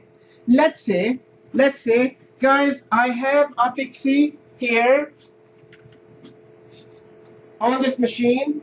You bought the book? No, You're going to buy a book. Yeah. So we will have a time. Let's understand this. Let's understand this. Operating system sitting on a WDS server. This machine does a Pixie call. What is the meaning this machine doing a Pixie call? What is the meaning of that? What is a Pixie call? It is looking for operating system over the network. Guys, it can look for an operating system on a CD drive. Where is the CD drive? Right here. So within a CD drive, if there would have been a drive in here, it can start from right here. But it didn't. That's not. And then it looks for an operating system where? In the hard drive. So hard drive, everything is working on hard drive now. And if it couldn't find it, then it broadcasts. So in real life, we use the word shout. It shouts and asks for the help. But in technically, it is known as it is doing a broadcast. Broadcast is that it is just saying at this point. Let me do the broadcast again one more time. Right? Broadcast is simply this. You restart the machine, reset the machine, and at this point, it is just looking, knocks at the CD, nothing in CD. So it's saying unable to do CD-ROM driver. So I couldn't find it. And then it quickly found out that there is nothing in the hard disk. And then now it is doing a broadcast. So guys, this is a client side. Now, a very important point. A very important point is, let's say Shuja has a machine. Shuja has a machine. Or let's say Masood has a machine who was not using internet. So Masood, no, you're not. I'm saying who was not. So here, so Masood and they both have a machine and they both have operating system, but we still need to upgrade them from our WDS. Guys, WDS, the operating travels in a package. In WDS, it doesn't travel just an operating system, it travels in a package. Let's say on a WDS, you do have a package, and now it needs to go on to Shuja's machine and Masood's machine. So it goes here, but before it reaches here, guys, it must, the rule is that it must ask for the operating system. If this machine is not asking for operating system, WDS is just sitting there. Now, do you think, question is, what is the question? Do you think? Do you think? And the question is after do you think? Guys, do you think that if Shuja's machine has operating system on the hard disk, would it ask for a WDS operating system? It will never. It will never ask for the operating system. Why? Because the network card is at 4th place. Network card. So as soon as Shuja's machine starts up, it first knocks at CD-ROM door. It says, do you have an operating system? And what is CD-ROM? Replies back what, Masood?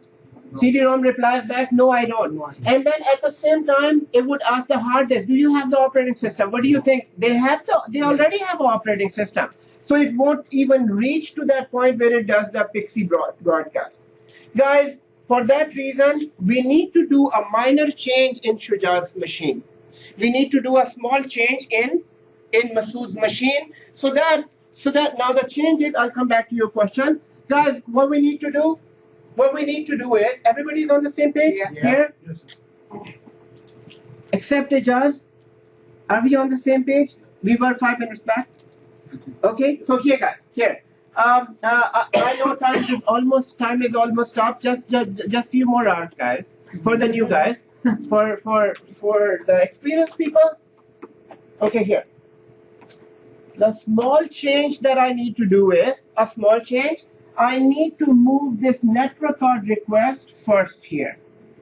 So all I need to do is that whenever machine starts, instead of going to CD, instead of going to hard disk, first it would go on to network and broadcast itself and saying that anybody can help me with the operating system.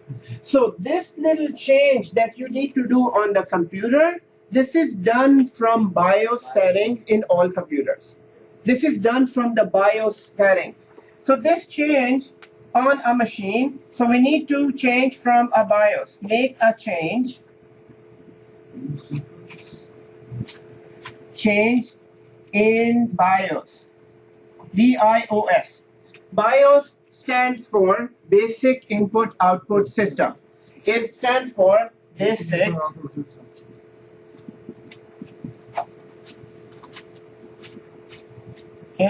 Output System. It stands for Basic Input Output System. Now that is known as, we are changing the boot sequence. That is, somebody used the word, Atif, you said boot sequence. Guys, this is a default built-in boot sequence. This is known as boot sequence, and boot sequence is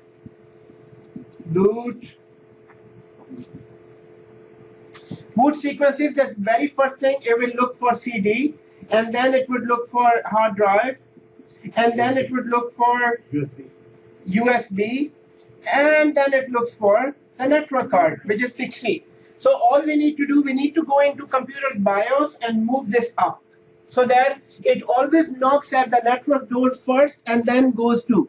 Now, in few seconds, if PXE is not responding, it will still go to CD and then logs in, then starts from HDD, hard disk drive, yes. This option is literally called NIC, or what is the name? It is called so guys, the question is, what is this option called, the third one?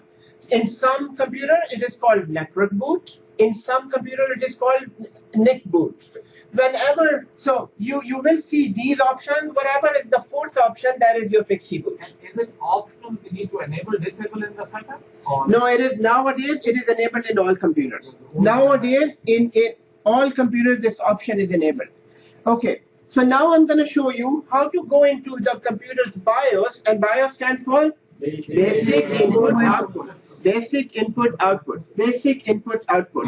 It is known as Basic Input Output, and you need to go into Basic BIOS here, and no internet, and Basic Input Output, and we need to go into boot sequence, and boot sequence is CD, HDD, USB, and NIC. All we need to do, change it to this. Now, this change is not required for new machines. New machines will automatically end up going to PXE.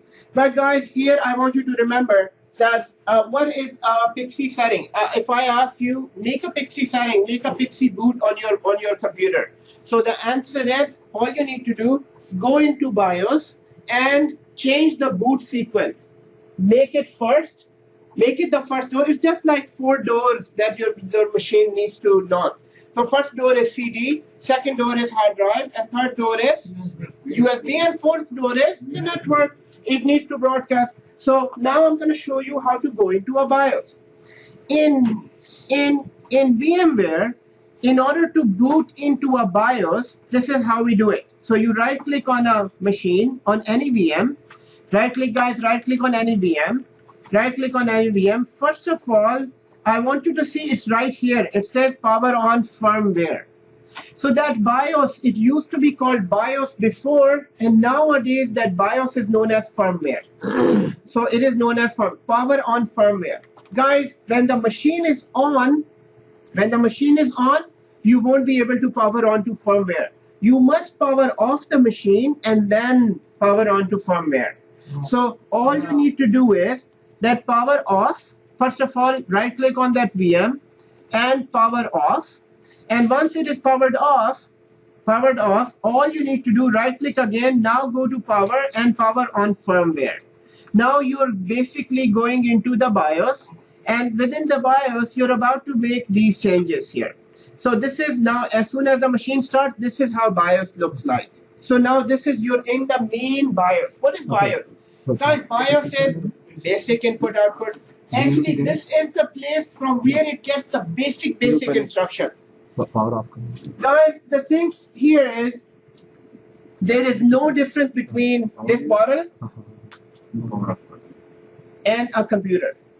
There is no basic difference. There is no difference between a bottle and a computer. Why am I saying that? This has no brain. Machines have no brain. What we do is, we need to add instructions so that computers can follow them. Now, this bottle cannot follow instructions, but when they are both dead, they are power off, they are exactly the same thing. When the computer is power off, it's like a dead bottle. Now, the computer has the ability to follow instructions. So those basic instructions, so that computer can start up, are all sitting here. Computer starts from this instruction, and it knows that what is the time, what is the date, how many disks are there, and how much memory is there. So everything is there. So this is why it is known as basic input output, because this helps the computer to start up. If your BIOS of any computer is failed, your computer will not start up. Even though you have a CD, even though you have a hard drive, even though you have a PXE setup, if your BIOS is dead, your computer basically lost all his memory. So in this case, now change the, why are we in the BIOS? We are in the BIOS to change the boot sequence. Guys, I want you to power off one time, power this off, power off, and again power on to firmware. Again, power on to firmware. Power off one time. Are you powering off? Are you there? Are you there? Power off, power on. Are you? Yeah. It is stuck with power on. or the complete system is stuck? Complete. Complete, And physical computer. huh? And then power on to firmware. Yes. In a physical computer, how many? Yes, I'm gonna go to that. So guys, power on to firmware one time. Sorry, sir. Will power off the system and power Yes. on the firmware? Yes. Yes. So BIOS show up. So again, BIOS show up. So this is just to know that how do you boot into a firmware. This is how we need to know that how do you boot into a firmware. Now, once you are in the firmware, guys, we are here to change the boot sequence. So do you see anything in the menu about boot? Yes, this is right here. So you use your left and right key. You use your left and right key on your keypad and change it. So first of all, click inside. You need to click inside. You need to click inside and then use your left and right keys here. Now it shows you a boot sequence, and default boot sequence is. Arrow. There. So first of all, click inside. It is arrow, right? And then you said Yes. So BIOS. default boot sequence is Click. hard drive, CD-ROM, and then for boot. So you need to change value maybe plus and minus. Change it. Guys, change your boot sequence to network boot. अच्छा बोले अच्छे कितने जाके ऐसे add किए हैं सारे आ गए नेटवर्क बूट कर दिया अच्छा But BIOS mouse can work. BIOS mouse can work, but go to network boot now we need to change it. We need to make it up.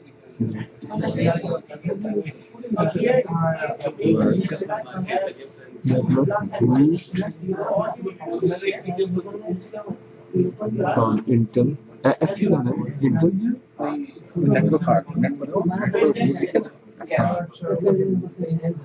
Intel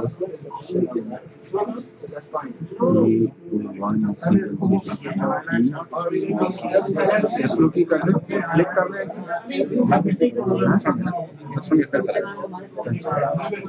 कुछ भी चेंज हो सकता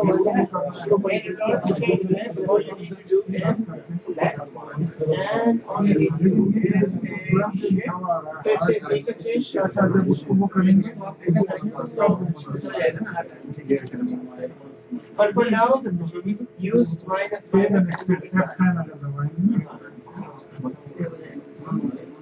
Okay, so you select hard drive and choose. Select hard drive.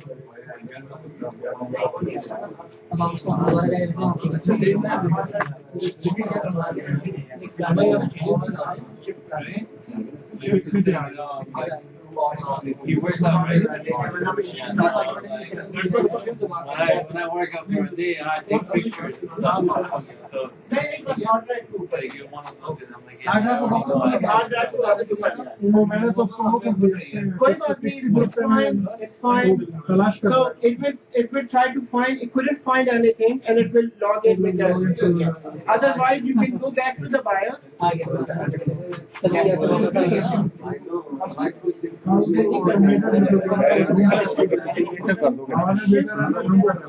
फिर दोबारा पहले network में जाएगा इन्होंने मिले फिर पहले सिटी से जाएगा फिर मैं तो सीन इनेबल कर देंगे ना हाँ फिर ਇਹਦਾ ਸੀਕੁਐਂਸ ਪਹਿਲੇ ਆ ਜਾਏਗਾ ਉੱਤੇ अच्छा अच्छा अच्छा ये पहले उत्ते जाएगा फिर रिमोट वर्ड बस जाएगा फिर हार्डवेयर हाँ हार्ड डिस्क से जाएगा तो लग जाएगा फिर वो तो सिक करना है अच्छा अगर नहीं भी करो तो खाली 10 राउंड करना पड़ेगा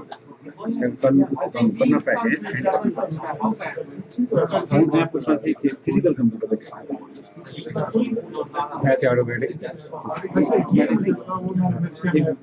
virtualized machine कैसी है virtualized अगर फिजिकल से जाना होगा तो फिर बायोलॉजी के साथ जब ये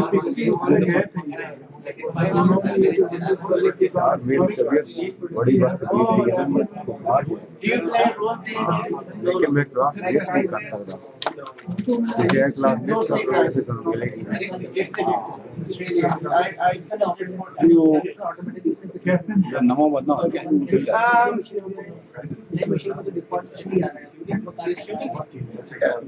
no, don't. It's rejected. It's not even crisis. I want you to forget the name.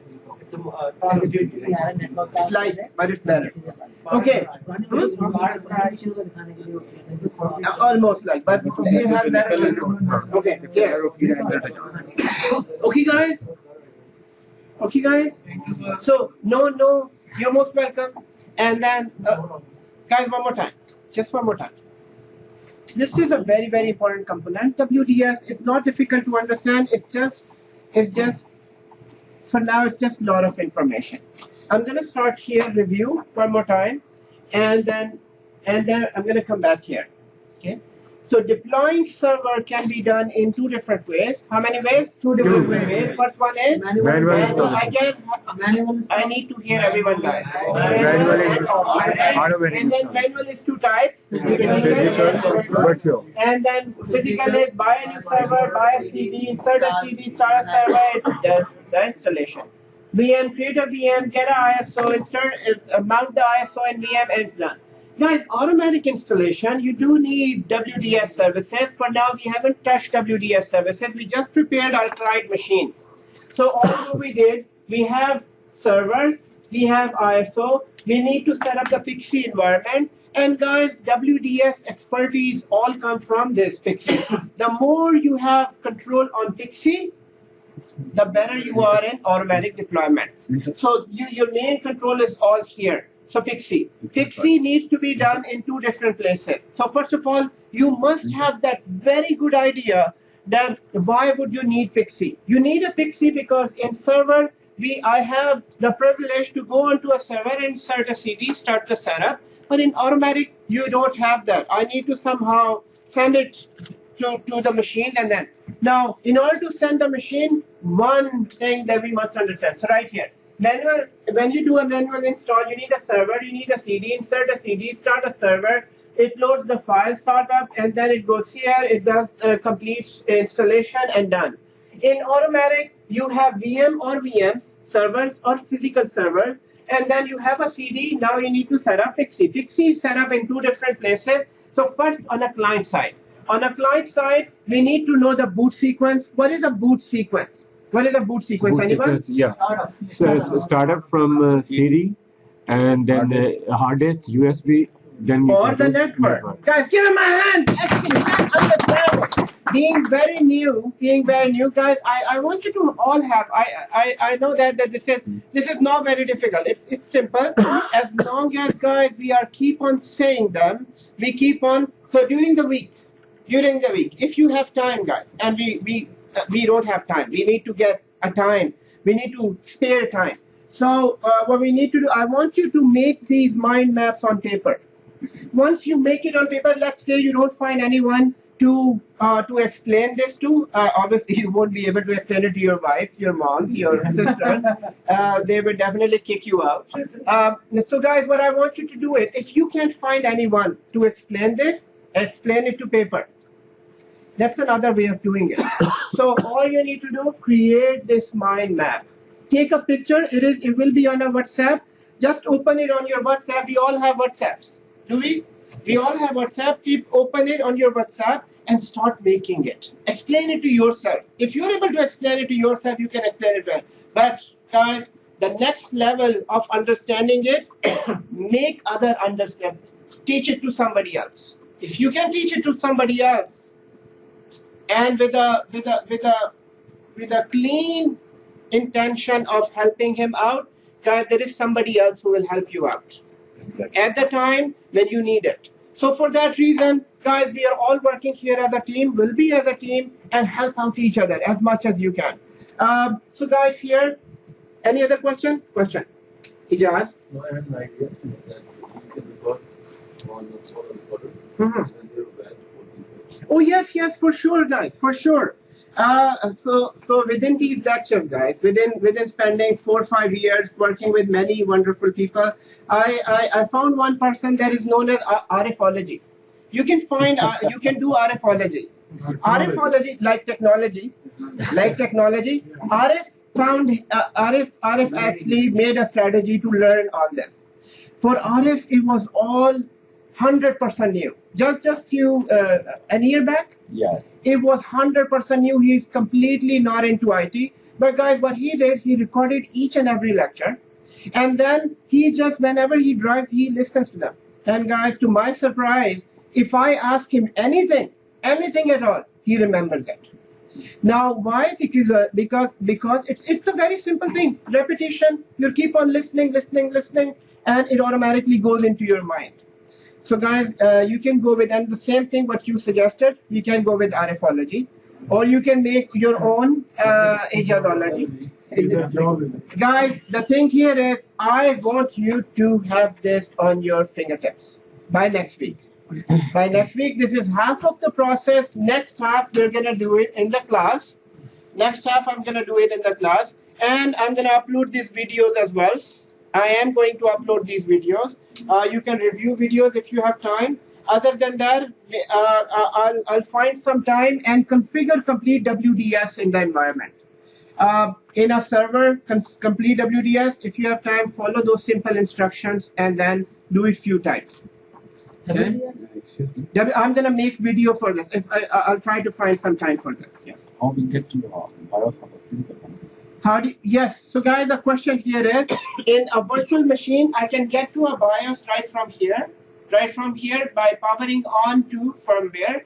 How do you get into a BIOS of your machine? So guys, getting into a BIOS of a machine or a server, it is different methods. Some machines would start by, as soon as machine is starting up, you need to press F8. Some is F10, some is F1. All you need to do, just look at it into their documentation. So as soon as the machine starts up, it would ask you. So at this point, you need to press those keys. You need to press those keys right here. So reset. Now, as soon as this machine is starting up, right at this point, you need to. So here there was a message here saying press F12. If you would have pressed F12, it can automatically go into BIOS. But in VM, it's really difficult to catch that moment because it's a very quick. So in those machines, guys, before we leave, so this says Pixie. We need to understand what Pixie is. Pixie needs to set up on two different places. So here, you need to set up Pixie here, and on the client side, network boot, and then here, what is the boot process? Boot process is just knocking at 4 different doors. It's a starting up process and starts a CD. And how do you configure Pixie in a running system? Masood, how do you configure Pixie in a running system? All you need to do, boot into BIOS and change the boot sequence to this. Move the network card, this door here, so as soon as the computer starts, it will knock at this door. Do you have an operating system? At that point, server responds back. One last point, and then we'll finish. That one last point is, guys, even though I do have WDS, let's say I've set up WDS here in this machine. This is my WDS. Now, meaning having WDS properly working means that WDS has the image ready right here. Guys, one rule always remember. If these machines are not asking for operating system, WDS doesn't offer them automatically. So these machines should, so you have a WDS sitting here. Let's say you want all these machines to be automatically set up. So either you go into boot sequence and enable Pixie. Now, how do you enable Pixie? Just make them network bootable. Or if not, if they're brand new machine, they will automatically request for the image. As soon as this machine is brand new, it starts up. It will go to CD, couldn't find anything. Go to hard disk, couldn't find anything. Then it go to USB, couldn't find anything. Then it goes to network. At this point, it broadcasts. And what does it say? It says, I need an operating system. I need what? An operating system. I need what? I know many of us are on phone, many of us are packing, many of us are doing, but I want you to have these few last minutes here. As soon as this machine starts up, it says, I need an operating system. Guys, for a server has to have that ear to listen and respond.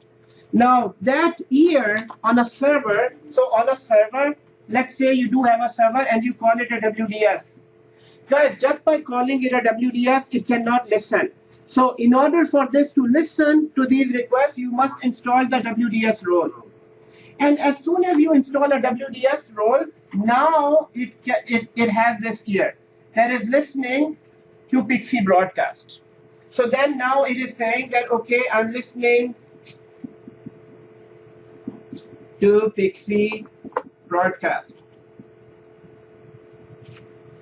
So on the client side, it must be asking for operating system. On a server side, it must have that ear to listen to the Pixie broadcast. Whoever is broadcasting, let's say you don't even add the role, then nobody is listening and nobody is responding. When you have this role, it means that it is listening. As soon as somebody says that I need that operating system, it says, oh, I have it. And then it can respond back to these clients. It can respond back, okay, here I have an operating system, which is package, have it. So first you need to have Pixie on a client, and I'm going to end this with this note. You need to have Pixie enabled on clients, and you need to have Pixie listening power on server. And Pixie listening power only comes from WDS role when it is installed. It's the role that makes this server a WDS server.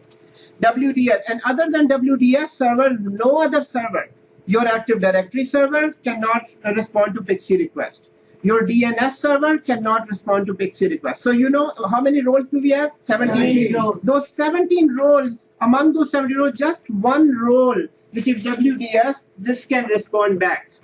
So on the client side, it must be asking for information. On the server side, it must be responding. So on server side, you need to have WDS role. And on client side, you must have network boot. That is Pixie, and that is both things. Pixie, on the client side, it is network boot. And on the server side, you need to set up WDS. From next week, we'll be working on WDS and configuring it. Yes. And last thing, that this change in boot sequence, is it temporary? No, once you change it, it is done. Because later on, what will happen that once it gets the operating system, then you must go and rechange it. Yeah. Okay.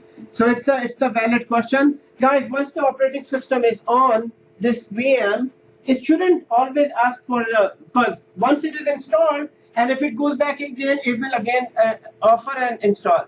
So it goes back again, offer. So guys, once it is done, deployed, you need to go back to boot sequence and change it again, move it back to the end. Yes. But it would not ask for it because it doesn't need it anymore. Yes, but what his question is, let's see you moved it here at the top. So every time it will, this is a permanent change. So once it is all done, you need to move it back at the end so that it can first end up going to hard disk and then go to network. Okay? We are installing operating system in 200 machines, so we have to go and change all 200 machines. One time. Yes. One time. One time, this is one time. One time it can be done. And after the installing, we have to rechange it again, just leave it out. If it is a brand new machine, you don't even have to change it. Because in brand new machine, it doesn't have this, automatically end up going here. So guys, here, everyone, please do the homework. So this week, there is no book lab here. So all you need to do, the homework that I gave you in previous whiteboard, you need to set up the home lab. And plus, there will be a test from everything that what we discussed in this week and last week. So you can get it from the whiteboards, and from the whiteboards will go. Yes. Yes. If that machine is not virtual, then we cannot control its setup. So it should be physically changed there? Yes. So in that case, what we do is we send field technicians there just to do that one change. Just to do that one change. And there are many different type of deployments. That's amazing. Guys, please stop by to Amin. Because Amin doesn't want me doesn't want to give me the names. Please stop by if you haven't seen Amin. Please talk to him before leaving. Okay, excellent guys. Anything else? Too much homework? No, this is not too much homework.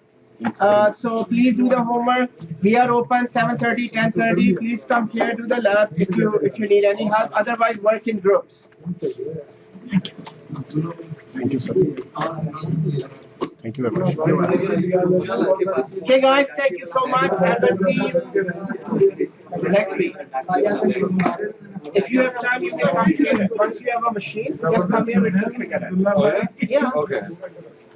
That's great. So, I'll get the textbook and I'll Exactly. And now you're here for 2 weeks. yeah. Okay, fine. Sure. Book जो soft copy है वो यार soft copy आपके पास है? Soft copy किसके पास है? Book की soft copy किसी के पास नहीं है? क्या मतलब है? यार बुक की सॉफ्ट कॉपी 410 की एक्सरसाइज करने के लिए किसका कंप्यूटर ऑन है उससे कॉपी करना है। अली के पास इसमें से अभी आप यार आज हमने ना वो रुकना है उसके बेसिक्स के लिए। आपने बेसिक्स मिस किए, आपको 1 घंटा रुकना पड़ेगा।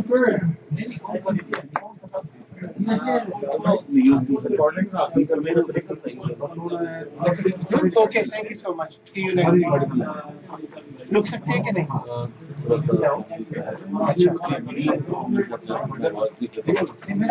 वीडियो मैंने अपलोड कर दिया, ठीक है, वो आप कैनक्स के यूट्यूब पे जाएंगे कैनक्स, लेकिन ये बिल्कुल बेसिक्स के लिए आपने बेसिक मिस की थी काफी।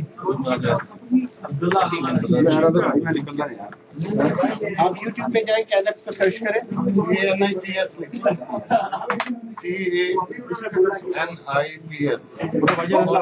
ओके जी, अल्लाह हाफिज़, थैंक यू सो मच। आप YouTube पे जाए ना इस पे, ठीक है, और ये इसका नाम है कैनक्स IT अकेडमी, और इसके ऊपर आप जाके और इसमें ये शुरू में ही आपको मिल जाएगी। ये कल का है या आज का है? डेट्स लिखी हुई है, Day 1, Day 2 और ये Part 1 Part 2। अभी मैंने अभी शुरू किया ना, तो 2 ही है। कल क्लास आपने ली? हाँ जी बिल्कुल, इंशाल्लाह। अभी कर ले, थोड़ा फ्रेशन अप हो जाए, 5-10 मिनट। हाँ, हम नमाज भाई बड़ी लंबी छुट्टी मारी आपने यार। यार आप पूछे यार क्या